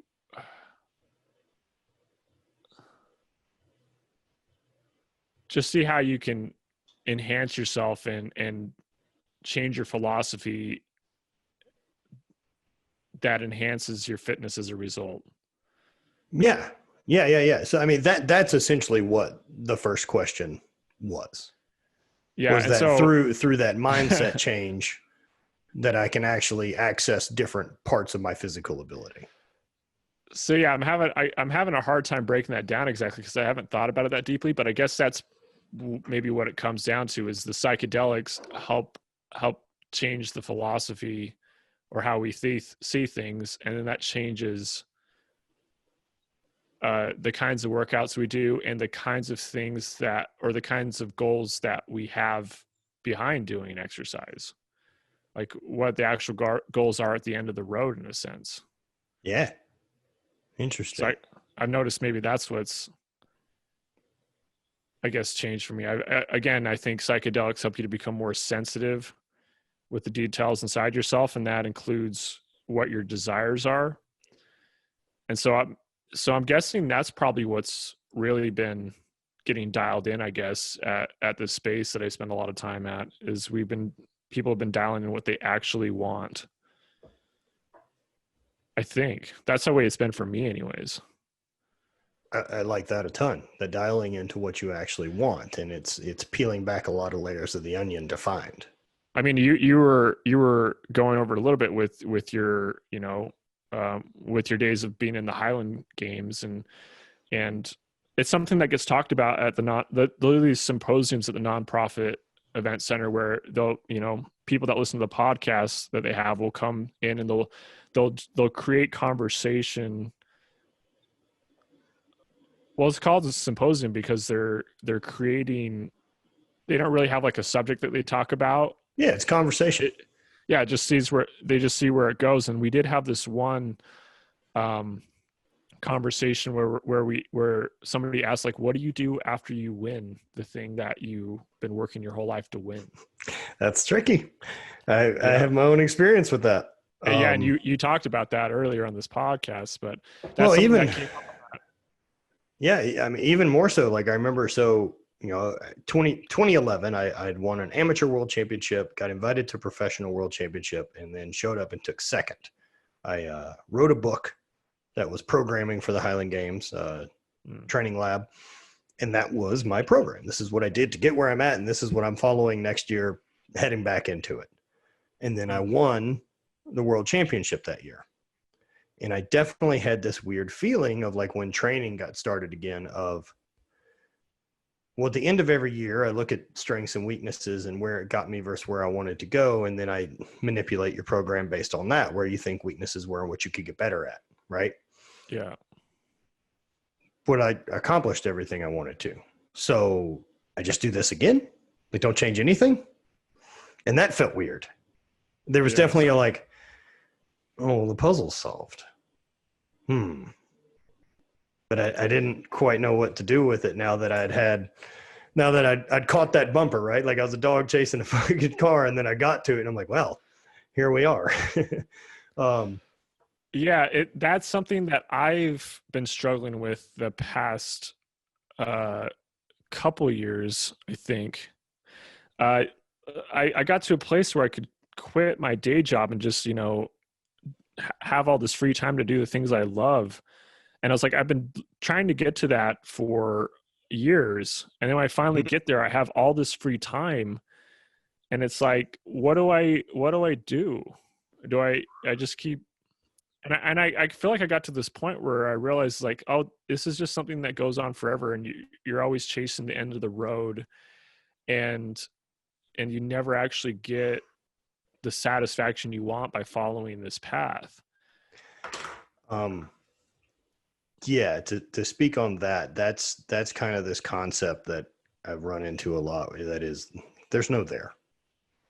Like if you're thinking that there's going to be this moment that'll justify everything and be this like, oh, I fucking did it, and now everyone can see it. I made it to the thing I was chasing. Yeah. There's no there, dude. It's not a real thing. It's a fucking construct.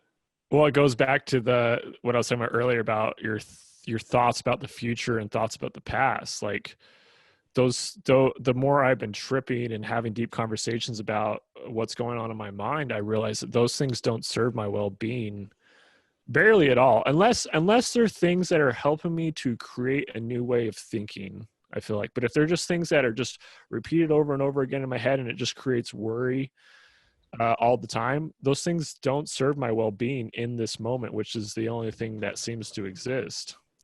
And so I just it just always keeps coming back to that. And I feel like when it comes to everybody at the place that I train and my friends that are high physical athletes, like we're all coming to these realizations together to some degree, I feel like. And I'm not really sure what their goals are right now. I know Aaron especially still plans on doing a lot of CrossFit tournaments and stuff like that, but I'm not sure. Well, and look, like I'm not trying to have you speak on behalf of them by any stretch. Everyone's going to look at their own thing very differently. For sure. They're just the ones that I think about because they're my friends that are high level athletes that do a lot of psychedelics with me. So I think about them and like they're kind of other people for me have been like Kyle Kingsbury and guys like that who have always had a ton to share. And I really kind of like the idea that everything is such a polarity of good and bad ends of the spectrum instead Yeah. of, that they're the same, they're just on different wavelengths, right? So of course there are plants that we interact with really well, Right. because at the other end of the spectrum are plants that we interact with really fucking poorly. And if there Mm. is the plant that the single petal of it, or whatever you want to call, is enough to kill you if ingested, or a berry or whatever have you, Yeah. what's on the other end of the spectrum that the single berry of it changes your life instead of kill you? Because if one exists, I believe the other does. Now, whether or not we have figured out how to decipher, I guess, the information out of it, that's where things are tricky. Right. And that's, but I do believe in that, right? I believe that if there's one, there's the other, and you don't get to appreciate one until you know really where you're currently standing. And so, Yeah, that is something I've been thinking about lately. Like, how do you know what balance is if you don't know both sides of the balance? well, you have to fall. Yeah, and it's interesting. I feel like there's a lot of people that, this may be completely wrong, but don't experience the opposite side, so they don't know how to find balance for themselves in their lives. Oh, I would say that's a common trait that continues to get louder in a lot of cases, that people don't want to see the other side. Yeah. Psychedelics, you'll see the other side. It's not much of a choice anymore once you've decided to let those do their thing. Yeah, I know, it's so fascinating. And but it's not in an intrusive way. It's almost like arguing with a smarter you, or having it at least explained to you by a smarter you. It helps me kind of simplify things in a way that my crayon drawing brain would prefer to understand a complex concept. I feel like my brain's very similar. Yeah, it's like, Yeah, magic. I really, yeah, to really understand something for me, I really have to break things down to such a simple level. And Right. so that's, it's been what it's been. And it's weird how they're, what I noticed on ayahuasca, especially, like, I'll be laying there in the dark in a ceremony, and this thought will come into my head of a past experience I had maybe when I was little, and I was like, where did this thing come from? It just came out of nowhere. I haven't thought about this thing in years. I'm just laying here in the dark, and this thing just comes up out of nowhere. And then, there's like, it's like a combination of like an image in my head and a voice, and the voice talks about it and talks me through it. I don't know if it's just, the voice inside your head's a weird thing. I don't know Yes. if there's like, if the voice inside your head changes to coming from a different place or not. I don't know how to see that, but some people say that is a thing. But I noticed that, especially with ayahuasca, and the voice will just take me through this thing that maybe I'm ashamed of. And I was like, oh, I'm really ashamed of this. And I just kind of hid it away, and it'll just take me through it until I accept it somehow. And then I'm free of it. And if it comes up, I can talk about it, and Right. I have, and so it's like, yeah, like it's incredible for trauma. And and for that, I think it's a real shame that we aren't giving health professionals access to this medicine to work with people. yeah, It's a fucking shame that we have something that works, and we're stuck following some built-in thing that we've now locked into a system that's hard to undo. well, I think our society just is built to go away from the things that are best for us. And I feel like that's kind of the way it is when it comes down to it. Well, people love comfort, man. It's people love comfort, and man, a trip I did recently, the big takeaway that I got was, oddly enough, I'm watching such a remarkable film classic as Forgetting Sarah Marshall. And there's a scene in it where Paul Rudd is the surfing coach or instructor at this resort. I'm hoping you've seen it. I You have? haven't seen Oh it. shit. Okay. So Paul Rudd is this surfing instructor, and he's sitting in this little cabana on the beach. Jason, big goofy guy who's in that run of movies.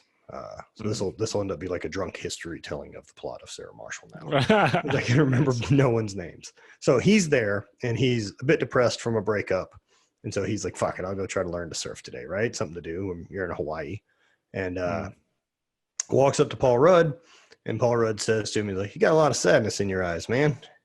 And he says, "You know what's really good for that?" And he's like, "What?" And he's like, "Weed. Do you have any weed?" And he's like, "No." And he says, "All right, well, let's go surfing." Like, he's like, "If not, let's go surf. That'll be the next best thing." And so, like, there's a fucking brilliance in that line. I see that. And there's a brilliance in that line that's like, fuck, man, Paul Rudd's good, right? But the truth of it is, and this was because of psychedelics and the way I watch movies anyway, that I'm aware that there's a group of people that wrote a script. There's editors. There is lighting. There is who chose that location for the shot. It's who picked the two actors. It's who picked Paul Rudd's wardrobe. It's Paul Rudd being talented enough to deliver that line maybe a dozen times and have it good still, that it doesn't sound mechanical, that it sounds like a conversation, you know, that whoever in the editing bay chose that take and all these different things, right? Are we going on the topic of free will right now? Nope. No. The topic for me is magic. Okay. Is it's easy to look at Paul Rudd in that moment and be like, fuck, man, that's magic. That dialing in of a fucking movie line, right? That you'll remember forever, whatever that line is in any film. It's not magic. It's fucking a dozen people who give a shit working their ass off. Yeah. And that's all it ever is. Like anything you look at that's magic that other people are doing, that's the truth. Like that's the man behind the curtain that most people don't want to see. Like someone's in shape, someone's doing this, any of those other things. It's easy to say fucking genetics, you know, or they're cheating, or it has to be magic, because it can't be that they're willing to do that much more than I am. Yeah, that is a big thing, that a big excuse that a lot of people have used throughout their lives, and I probably even have. And it's somehow you're putting yourself in a victim position. And that makes it's the idea that happiness or success is a scarce commodity, and it's not. I mean, it's a state of mind, right? Really, you know, that you would rather explain it. I mean, and whether that's what people have chose to do with magic or understand the sun, like fire god. That's a lot easier than understanding fusion that's you know happening in space that'll go on forever on a flaming ball that's bigger than we can comprehend. Makes me think something else I think about a lot. It's like, why does it, maybe this is just a habit that's built into us, but why do we humans need to feel like we're certain, like we know things, like we're certain, like certainty seems to be important for our well-being, or at least, I mean, certainty is just an idea. It's just there's some stuff, right? But as long, I guess there's some bit of certainty that would have to come from the agreed perspective, like sky's blue, right? Not if you're colorblind. Also, half the time it's black. Also, there's sunset and sunrise, right? But no one has a problem saying the sky's blue. Although I can make plenty of arguments to beg to differ. Also, are you colorblind? What glasses do you have on? What atmosphere are you in? You know, so I see how there's a balance between it. Like it's good to have certainty about certain things because they help you exist for longer. But I also see that if you do it too often, it seems like it becomes a crutch. And I think that's where where if you can get better at thinking less often, then that's the balance to it. Because if you're not thinking, you don't really have to think about certainty. I mean, your body just, maybe that's getting into the weeds a little bit, Like, there's because definitely an autopilot. There's definitely an yeah, there's an autopilot that's autopilot, there. and maybe the whole thing's an autopilot when it really comes down to it. So maybe I'm just getting into the weeds And with all the that. autopilot is what I'm scared of, Well, because like time changes differently with that. Like, so for me, I am not my best if I'm in like a real routine. interesting. Really, So you thrive in chaos in a sense. not chaos. I thrive in spontaneity. I think I am that way too, or I'm becoming that way. Yeah, I don't like drama. I don't need things to be difficult and fucking crazy, Right. but I need the ability to turn left if I want to turn left. Yeah, like the feeling of the freedom to choose differently. Right. I'm okay with the consequences of being at the wheel. Yeah. That I've made wrong turns. It shit happens. Yeah, for sure. But yeah, it's I like the spontaneity. For me, like if I'm stuck in a routine, and I use this example of coming out of a knee surgery, right? Like I had 8 weeks that I'm on crutches that I basically didn't leave the house. And so, dude, that 8 weeks of video games and weed and food and whatever PT I can manage to do in the garage, I have that 8 weeks is boom, because it's routine. It is get up at the same time, I'm going to bed at the same time, watching TV, I'm off. Right. And so for me, that's the thing that turns someone into that. I don't know what happened. I was 20 yesterday. How am I 60? Because I wasn't at the wheel. Yeah, I worry about that too a lot now that as you put it in that perspective. That I feel like there's a way to break that down to understand it better, and I feel like it has something to do with feeling like there needs to be something at the end of the road. You're trying to get to the end of the road of something, but I don't know how to break that down exactly. Yeah. No, it's just something I play with, that I know that, if I think about that 8 weeks versus 4 weeks or 3 weeks that last year I spent in Iceland with my girlfriend and hanging out with friends and doing stuff. And it's a new experience, and I'm very perceptive, and smells and colors are different, and the environment's different. I'm waking up at a different time, and the temperature is odd. Like, those days are really long because it has to be. Like, I can't, my brain won't let me just fast forward, time hop and the 10 minutes that I'm on the bus. The experience of time changes for you as a result. Oh yeah. Yeah. I mean, and for me, because everything to me is this ticking clock of how many days I have left, this is a way that I can slow the clock down, is doing more and experiencing more. So you're aware of that often, of the ticking time. So yeah, that's not something I don't like it. But it is there, and it is fucking locked in. It is not going anywhere at this point. That's something I don't think about a lot. The more I hear you say it. Yeah, I think about it a fucking ton. Like I'm very aware that, I mean, even to the point that like there were speaking engagements that I did for a while, I think when I had turned 32 and kind of really had thought about it. And the reason it triggered that was my father had passed away the day before my 32nd birthday or 31st birthday, and he was 62. And so I just had this feeling of like, fuck, I'm halfway. And if I am, what the fuck am I doing? That it's motivation. Well, right. So that feeling that people get when it's like, oh, you have 6 months to live. And they're like, fuck. And there's that panic. Yeah. See that's so what if I was just told, you have 31, it's terminal, right? Yeah. You have a thing that's terminal, and it's called being a human.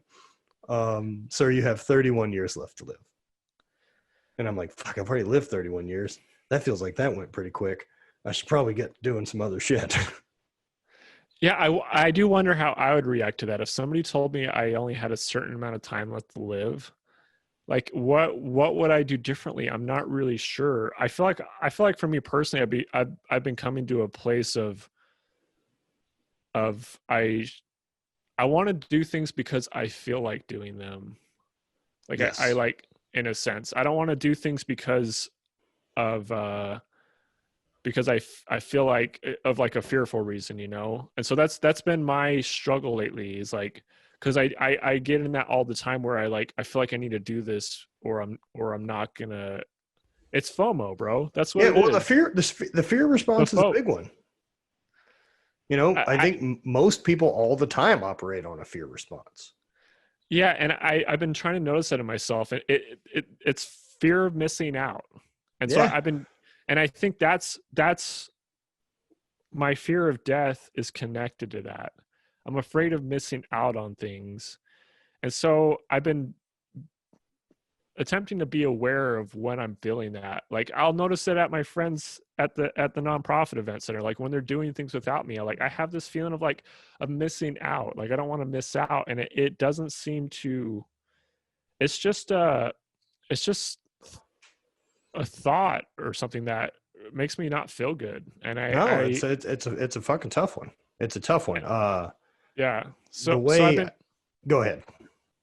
well, I don't have much to end on that, but I just been attempting to be aware of it and doing that thing where I observe it and see that I'm not it. Because if the point of, again, I kind of think the point of life is to, be, or what everybody wants anyways, is to be happy. And I think happiness means to feel peace consistently. And I think peace means to have less desires. So the less desires you have, the closer you are to what peace means. So I notice when I have these desires. I don't know that would be peace for me. I think that could be overall peaceful. Think about this. So let's say you're physically satisfied, you're healthy, you have a full stomach, all these different things. You exercised, and then you just you just lay on your bed or sit in your room, and then you don't think any thoughts at all. Like, you don't think any thoughts. You just sit there with no thoughts. You're completely satisfied. Like, I think that's what I would consider peace to be. Interesting. I guess maybe I'm not motivated at chasing peace. Well, peace is not something you can chase, and that's my problem. Because I know that's my struggle. It's like, and it's a psychedelic trip I had. I had this realization that I have this huge desire to not have desires so I can feel peace. And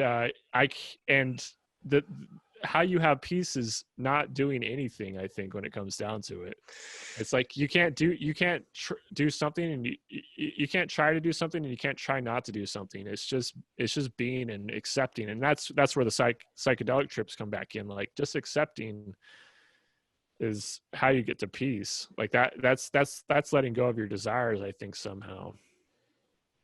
I could work with that. I could definitely be able to find moments that I want that. And if all that moment is that's what exists. And for, like I said the other night, for me, that whole thing about how it kept working more in subtlety and moments and the present, like the more I could just stop, the louder it was. But think about that. Like, I'm guessing when you're in that experience, you were thinking less, and you're just experiencing everything right now. You were feeling satisfied. There was 100%. Yeah, 100%. Exactly what you're saying. Yeah. So there's no desire there. You're in the moment, the only thing that exists, and you're happy with things the way they are. And that's what peace is. And feeling that consistently is what I think happiness is. But but people downplay this because they think if you feel peace all the time, then it doesn't exist, which it's true to, I think. So you don't want to feel peace all the time, and you can't feel it all the time, because then you would stop existing. Because what drives us, I think, to stay alive is discomfort, is our desire to feel peace. so like what you get It's an hungry, interesting cycle. yeah, you get hungry, and so you feel this discomfort of hunger, and that creates a desire for you to eat food, and once you eat that food, that desire is fulfilled. Interesting. And so you're closer to what peace means when you do that. And so what we do our whole lives is we create desires in our mind. Right. That if I accomplish this, finally I'll be there. Yeah, I think the truth so. is realizing there's still no there. Yeah, again, there's no end to the path because everything's infinite.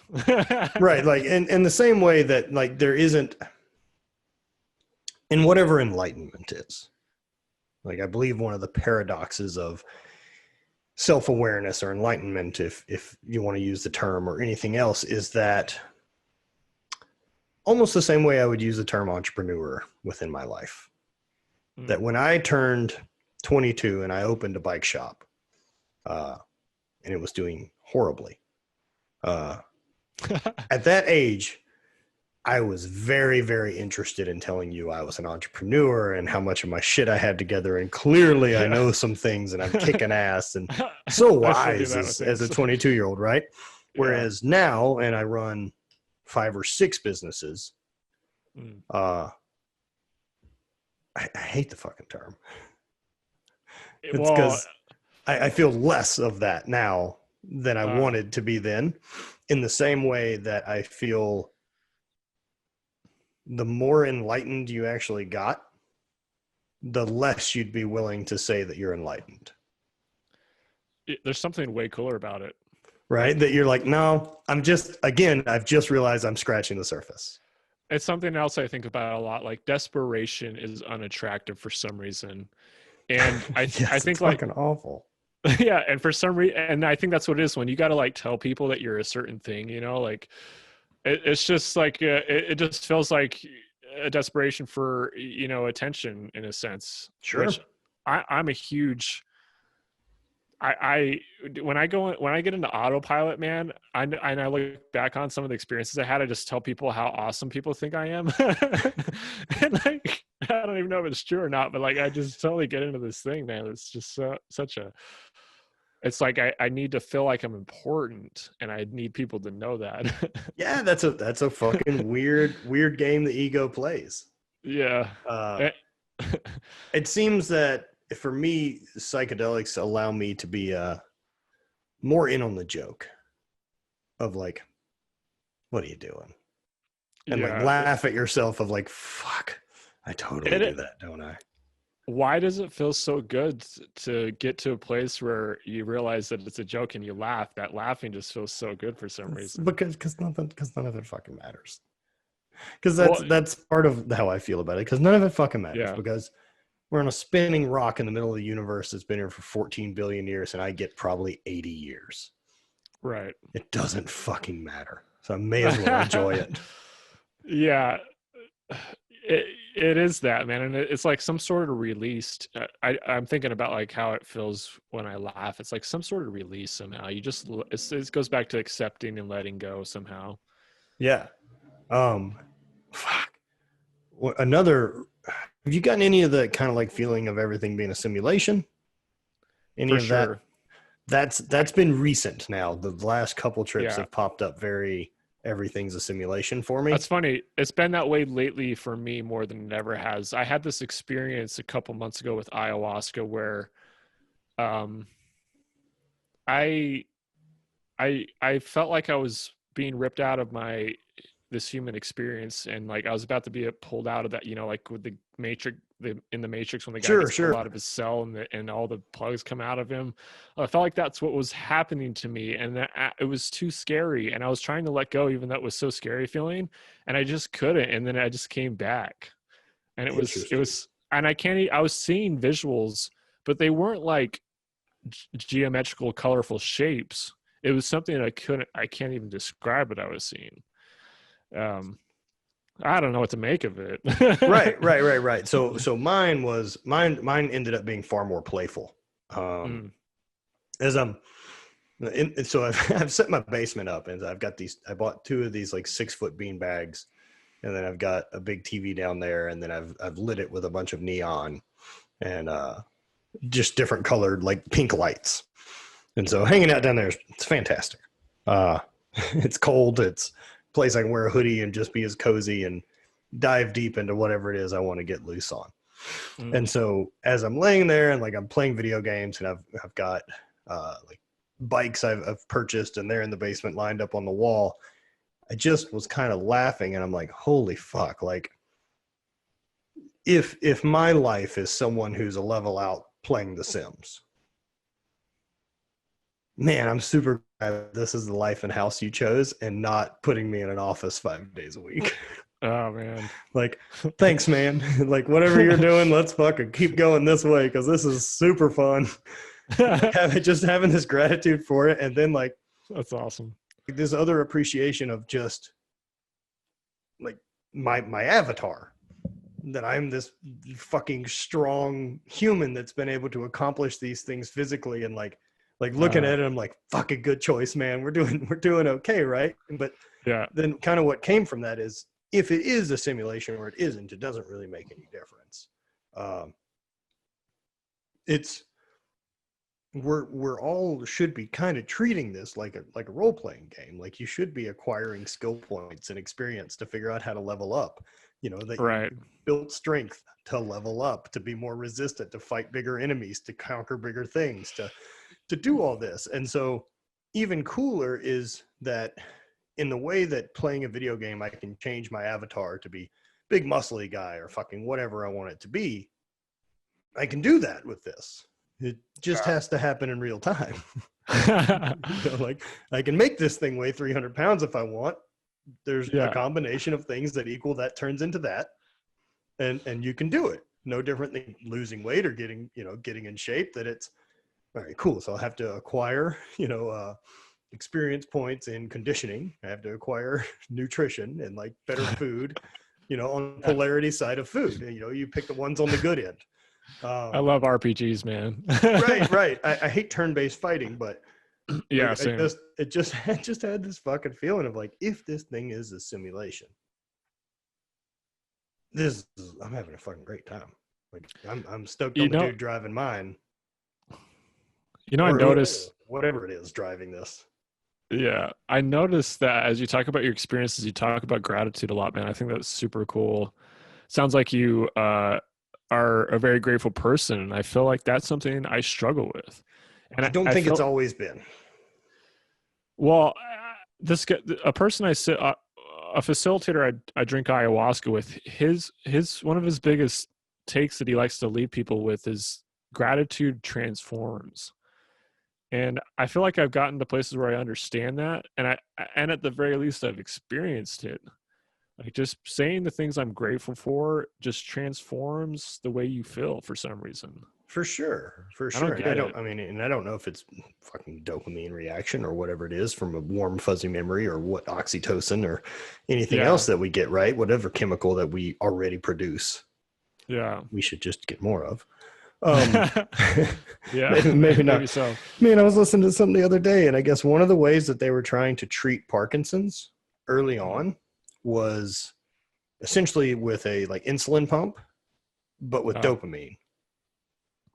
And what they found out is that if those people have a button, they will push it every time they're allowed. Yeah. I was like, yeah, this probably. And then when we took away the pump, they were miserable, and a bunch of them killed themselves. Oh man. Science. Dopamine's a tricky one. That's the big scary one we all love. Yeah, I guess it just all comes back down to balance, right? Like, if we experience it too much, it's like the pendulum. If the pendulum goes too high one way, it has too much momentum and goes back super high the other way, and that super other way might be death. yeah. Like I'm super stoked that I enjoy DMT as much as I do. Yeah, but I don't want to live there. For sure, right? But I can imagine if you wanted to, that could get really hard. that like, but That's I know nice. this other thing exists and I know how to go there. I feel like I know some of those people actually. Oh, You get these people. You get these people that talk about how they're not they're less a part of this world and they're more of a part of the 5D or a different oh, realm. And I'm not against it. You know, I'm very in the 3D. You know, this reality, whatever.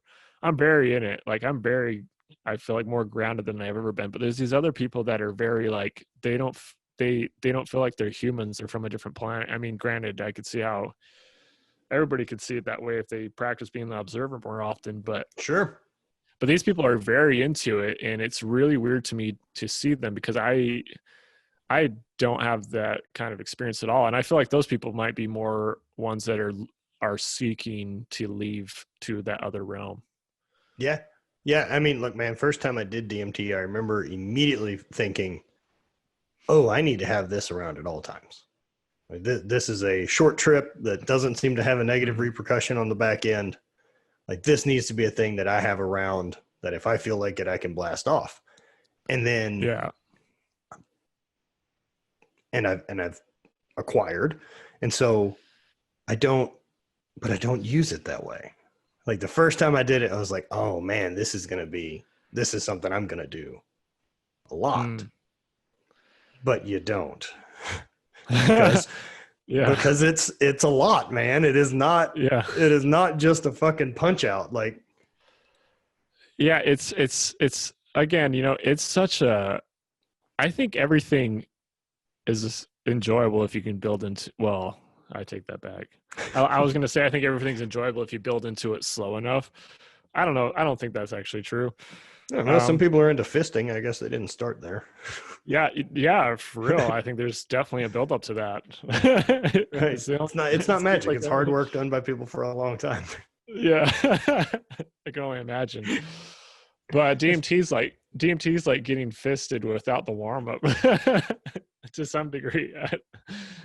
Yeah. Granted, I haven't experienced fisting, but like DMT, it's so intense coming up. But a lot of the time, shortly after the intensity, I get to this place of like release, and it's such a beautiful feeling.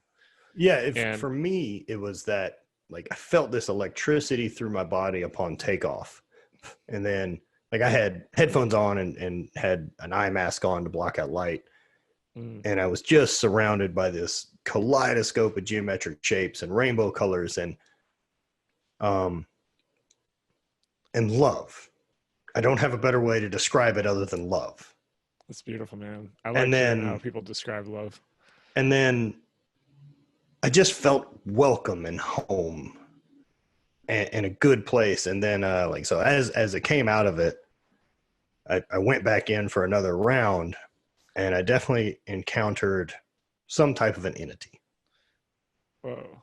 And it was trying to fuck with me. Huh. Like I could feel it trying to intimidate, I guess would be the best word. But I'm also wherewithal enough, and I don't know if this is something that had stemmed from the fact that I was in chronic pain for a really long time. Yeah. And I realized that I'm not in danger.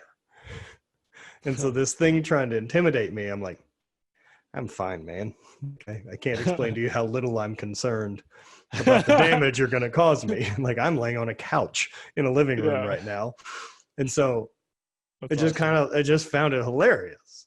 And then at that point, like decided to pull the eye mask on to like look at the room and looked around and like looked at the TV and started laughing because whatever I was seeing on that TV, nobody had got together to create and film. And like no one greenlit whatever this was. I was watching. And so pulled the eye mask back down and realized I could still see the whole room. And I'm like, interesting. Wow. Wow. Still see everything going on in here. Fascinating. That's pretty cool, man. Yeah, it was it was fucking wild. Absolutely wild. I always see like an eyeball. Like I'm going through this when I smoke DMT, I'm going through this like kaleidoscope of colors that are so weird. and there's this eyeball that like comes sideways into the middle of the screen that I'm viewing, and then it goes back out, and it goes in and it goes out. And I've seen that very many times. It's so weird. Fascinating. It's so interesting what pops up for people, because it's such a unique thing built on your history and memories and experiences and things you've seen. Yeah. I wonder.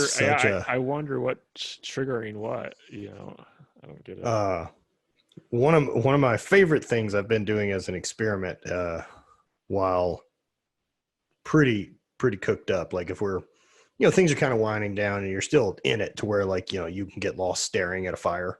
The moment where it's just like you're just in, and you can it's if vision's better and everything's really HD, and you can focus on really minute things within that fire.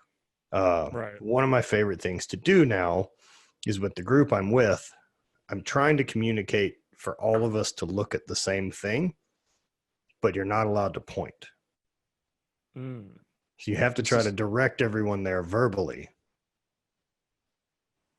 To see if you have because you're all experience? Well, can we even? Because you're sitting a foot to my left, can I even get you? I mean, I can say, hey, let's look at the fire. We can all do that. But realize what a different experience everyone is having, even a foot to your left or right. That while it's shared, it's unique. Those are beautiful words, man. For some reason. Yeah, it's been really good for me, man. Like it has changed a lot. I can tell. Especially that mushroom trip, man, where you were put in the moment. That's so beautiful. I can't I don't have the words for it. It's just such a beautiful experience to have, man. I feel like that is getting to that point where you can experience just the moment, things where they are. Like, I feel like that is just such a transformational thing to experience. At least from my perspective, I feel like I haven't experienced that most of my life for some reason. Yeah. I mean, and again, I don't know why or what has got it to where it is, but I know it's been really good for me. And I think the weird one for me is I don't have the feeling that I wish I would have found it earlier, because I think it found me when it was supposed to. I agree for myself also. No, which is also easy to say because I can't change it. So yeah, free will is a weird. Yeah, subject. It's nice to be enlightened on the back end. Like, of course, it found me when it was supposed to. I didn't make any mistakes. Well, if you found it earlier, you probably have a completely different life, depending on how early it was. This in high school would have been a really fucking bad idea. This would have been a really bad idea for me. I think it depends who is bringing it to you, in a sense, the education you have behind it. But yeah, I mean, I guess I just did it straight out of nowhere. My concern is just a lack of life experience and a lack of perspective. Really, that's a really good point you make. Because look, the reason little kids cry over spilled milk is because it's literally the worst thing that's ever happened to them, and so you get the full push of emotion because this is as bad as shit gets. Right. And what a great thing that must be, that the worst thing that's ever happened to you was spilled milk. Yeah. But we grow over time and we realize how little of a problem that one is because we've had real problems. Right. Right. And so, man, things getting weird on a psychedelic trip when I don't have a lot of frame of reference for what real heartbreak is, or loss, or death, or, some things that I've already made peace with, that maybe my mushy brain at that age isn't quite ready to process. Right. Yeah, it makes me think about a lot of people I've sat with in ayahuasca, like a lot of, especially out in the Amazon, like my first ceremony, like most of the people out there, they were there because it was like a last resort. Like, they're not people that go out of the country or that exercise or do any kind of self-improvement stuff. They're people that just dug themselves such a deep hole that they're ready to kill themselves, or they're dying of cancer or something, that they're willing to fly out to the Amazon and drink ayahuasca, and Try they go and anything. yeah, and so they go out and drink ayahuasca, and it's such a profound spiritual experience, direct experience, it seems like. And then they leave with that, and then ayahuasca becomes what they use for their well-being. And I feel like it's only one part of the puzzle. And I feel like too many people get lost in it like it is the only thing, and they don't look at the way they eat or don't move their bodies ever. Right. And so, you know, it's really cool to be and to see other people that are very into taking care of their bodies coming to ayahuasca for the first time from a place of they've already built a foundation and, you know, good habits in a sense, and then coming into this and then seeing what they can add on to their lives. Because I think a lot of people, I don't know if it's more than not, but I wouldn't be surprised if it was, they come to this just because they've been fed really bad information their whole lives and have developed terrible habits, and they come to this thing as a last resort. So it's cool to see that. Yeah, I mean, part of that for me with, you know, is, you know, getting more into cannabis as a pain relieving tool once my knee had gone shit because I needed something other than Percocet.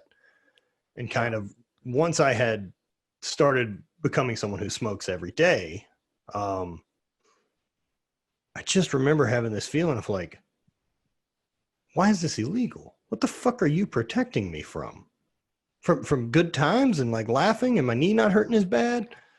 Like snacks? Are you protecting me from fucking having snacks at 10 p.m. or ordering cookies? Yeah. Like look at what you're going to allow me to go purchase, but you want to protect me from this? Or is this back to that thing of like, I am aware that my government will lie to me, whether that is for virtuous reasons or not. They will lie to us. You know, even something as simple with COVID is that, again, I'm not doing an op-ed here. Very early on, they said masks were not important, and then came back and said we knew they were, but we had to say this because there was going to be a shortage of masks for medical professionals. Right. This is virtuous. This is a good lie. Yeah. However, you fucking lied to me. You thought, and what I have to admit, that if I agree with that while it's virtuous, you lied to me because you thought I couldn't handle the truth and behave responsibly. That's why you would lie to me. Is you thought I couldn't fucking do it the right way if you told me the truth. And so we've taught our government this, that we don't want to fucking know. That we would rather that we've made the agreement to tell them that we would rather yell about it on the back end and say, we should have fucking known. Except we don't want to know the gritty truth about what we've done or who we've been or any of these type of things. I love your point on it, man. It makes me. So if I'm aware that you lied to me about anything, then you have the ability to lie to me. And so I need to at least question it. This really makes me think about, you know, I feel like our country and the world, our society is based off of Christian values. It's very and odd. I feel like there's a question that because my mom's very Mormon, and there's a question that I've been thinking about a lot, about how to ask people that are so into their religion and don't care about anything else, even if it's right in their face, to show that thing's wrong. And the question is, if you can know that a belief you think is right is actually wrong, would you want to know about it? And me personally is a yes. Same.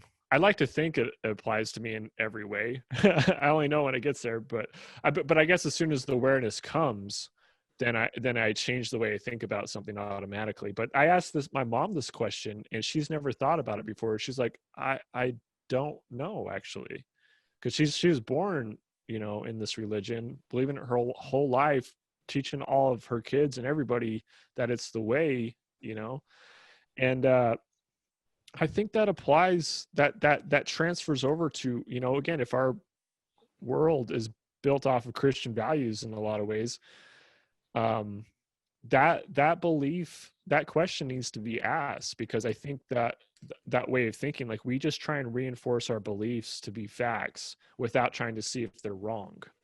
And anything that shows that they might be wrong, we just strive away from. And I think that's, so without realizing it, we don't want to know the truth about something. We just want our belief. We just want to think our belief's right at any cost. Most people do, and that's why we have such a problem with confirmation bias, and people don't try to understand the opposite side of things. I mean, one of those questions, my mom's also far more religious than me. Yeah. And Christian, I don't know what category I would put myself in at this point, but somewhere between agnostic and atheist. I don't know. That's all I'm sure of, is we haven't figured it out. That's where I'm at too. Right. Now, for her, and one of the questions I had, you know, that she, you know, believes these things Christianity wise, as far as Jesus and the saints and, you know, all of this, right? Yeah. And my question is do you believe this because you believe this is true, or do you believe this because of the longitude and latitude that you were born? And so what is it about Buddhism that you don't think works? And they don't have answers because they've never fucking investigated. Right. Or realize that, there are an awful lot of similarities, especially on these big picture items. And I mean, and at some point, like, I have a tough time with Christianity when, like, I can look at it and look how religion was used to control people. And even so, that's the malicious side of that polarity, would be control. Right. The other side of that polarity for me is answer questions we don't have fucking answers for, that people need answers. Like, the Dark Ages are not this warm, fuzzy time. Look, the fact that we have people right now thinking Earth is flat again is proof of how good things are. Is that we have time to ponder that. The fact that you and I can have this conversation means there are a lot of the needs on fucking our hierarchy that have been met, because we're questioning existentialism. You know, we're not concerned with where our food comes tonight. Right. So through a lot of that, during that time span when people only had fucking suffering, you know, that it was awful outside. There are monsters, there's sickness we don't understand. And so we need some magic to understand all of these things that we don't get to know.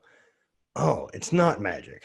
There's these things called bacteria, and we have viruses, and this causes infection. And not only that, it's not magic because we can fucking replicate it. We can make it do, and we can make it not do based on what we're learning. But once we learn that thing, let's stop using the magic part. It's okay to replace magic with knowledge when you have knowledge. You just can't default back to invisible guy in the sky. That's how this works. Because I end up with a lot of questions of like, this invisible guy in the sky that you say unconditionally loves me and created me in his eyes. Yeah. But I'm also aware that he drowned everyone on the planet.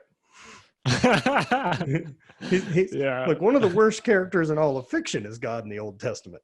Right. So like the majority of that book isn't him being a loving, cool guy. Right. It is being a stern fucking dictator to keep people in line. And then the existential crisis comes from Jesus, a prophet, an actual human who's like, we should probably be less shitty to each other. You know, and like all of those things are great.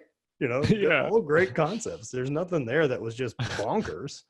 And I mean, look, if we're picking miracles, and you had the ability to create miracles, you could have done one that proved the point enough that we didn't have to question it. You know, it's just different viewpoints on a lot of the same concepts. Whether or not I'm going to look at the Bible as a textbook, I'm not. But even looking at the stories from a different perspective, you know, one of which being Adam and Eve, right? Yeah. And if we look at the serpent as the devil, What did the devil do that was incorrect? Is he convinced Eve to eat from the tree of knowledge. First guy to educate women. The devil. And then, so we didn't have free will before that. Like that was the moment that we decided to not listen. So the devil was the one that was interested in us having free will, and us interested in the one that we had our own thoughts and ideas and concepts and awareness of ourselves. Right. So who's the bad guy? I think when it comes down to it, I mean, maybe not all Christians see this way, but God created everything. So God is everything. He's in charge of everything. He's in charge of the good and the bad. Yeah. Also, because of that means he created the devil and created hell. Yeah. So and man, look, maybe I'm just not a needy guy, but I don't like the idea of like, hey, you can have the best life ever. Great stuff can happen. And then you can have eternity just doing whatever makes you the most happy. I just need you to say you love me. That's it. Hey, I love you. I love you too. It's not a big deal if you don't, but you'll burn forever instead. Yeah, it's so funny. Oh, cool, man. You seem awesome. I mean, everybody has an excuse to justify it. It's just, it's ridiculous, man. People just don't like breaking things down so far. My mom always has this quote. She says, like, don't think too much that your brain falls out of your head. I'm just like, that is terrible. That sounds so terrible for some reason. I mean, but I also think people like that there is a reward at the end of this for a life or martyrdom that they can kind of put that, you know, I did this so that my kids could have this better life. And then I did this so that this would be different. All of these sacrifices that they made during their life because there is this infinite amount of reward coming. I don't believe I think it's over. There's an end date and that's it. And if there is an existence, because I'm aware that something else exists,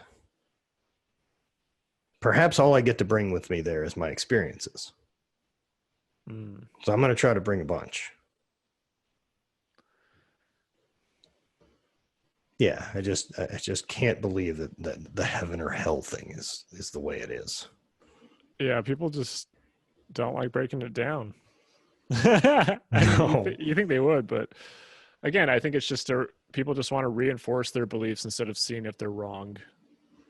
And that's why ridiculous things get projected into the future, into our whole society. Yeah, man. Well, dude, I think we're closing in on about 2 hours here. So perfect, man. I have a client in 3 minutes. So perfect. I'll let you go do your thing, dude. Where can people find you if people want to reach out or do anything? So my Instagram's the best place. It's Sam Kemp CJ. So Sam Kemp, KEM as in Mary, P as in Paul, then CJ. Perfect. I'll put a link to it, dude. I appreciate it again, and thanks for shooting the shit with me. Appreciate you, Matt. Perfect timing. Yeah, dude. I'll be in touch, and I'll get out that way to come. Figure some stuff out with you guys. Yeah, I'd love to have you out, man. Hell yeah. So, dude, I appreciate it. Thanks so much. Thank you, man.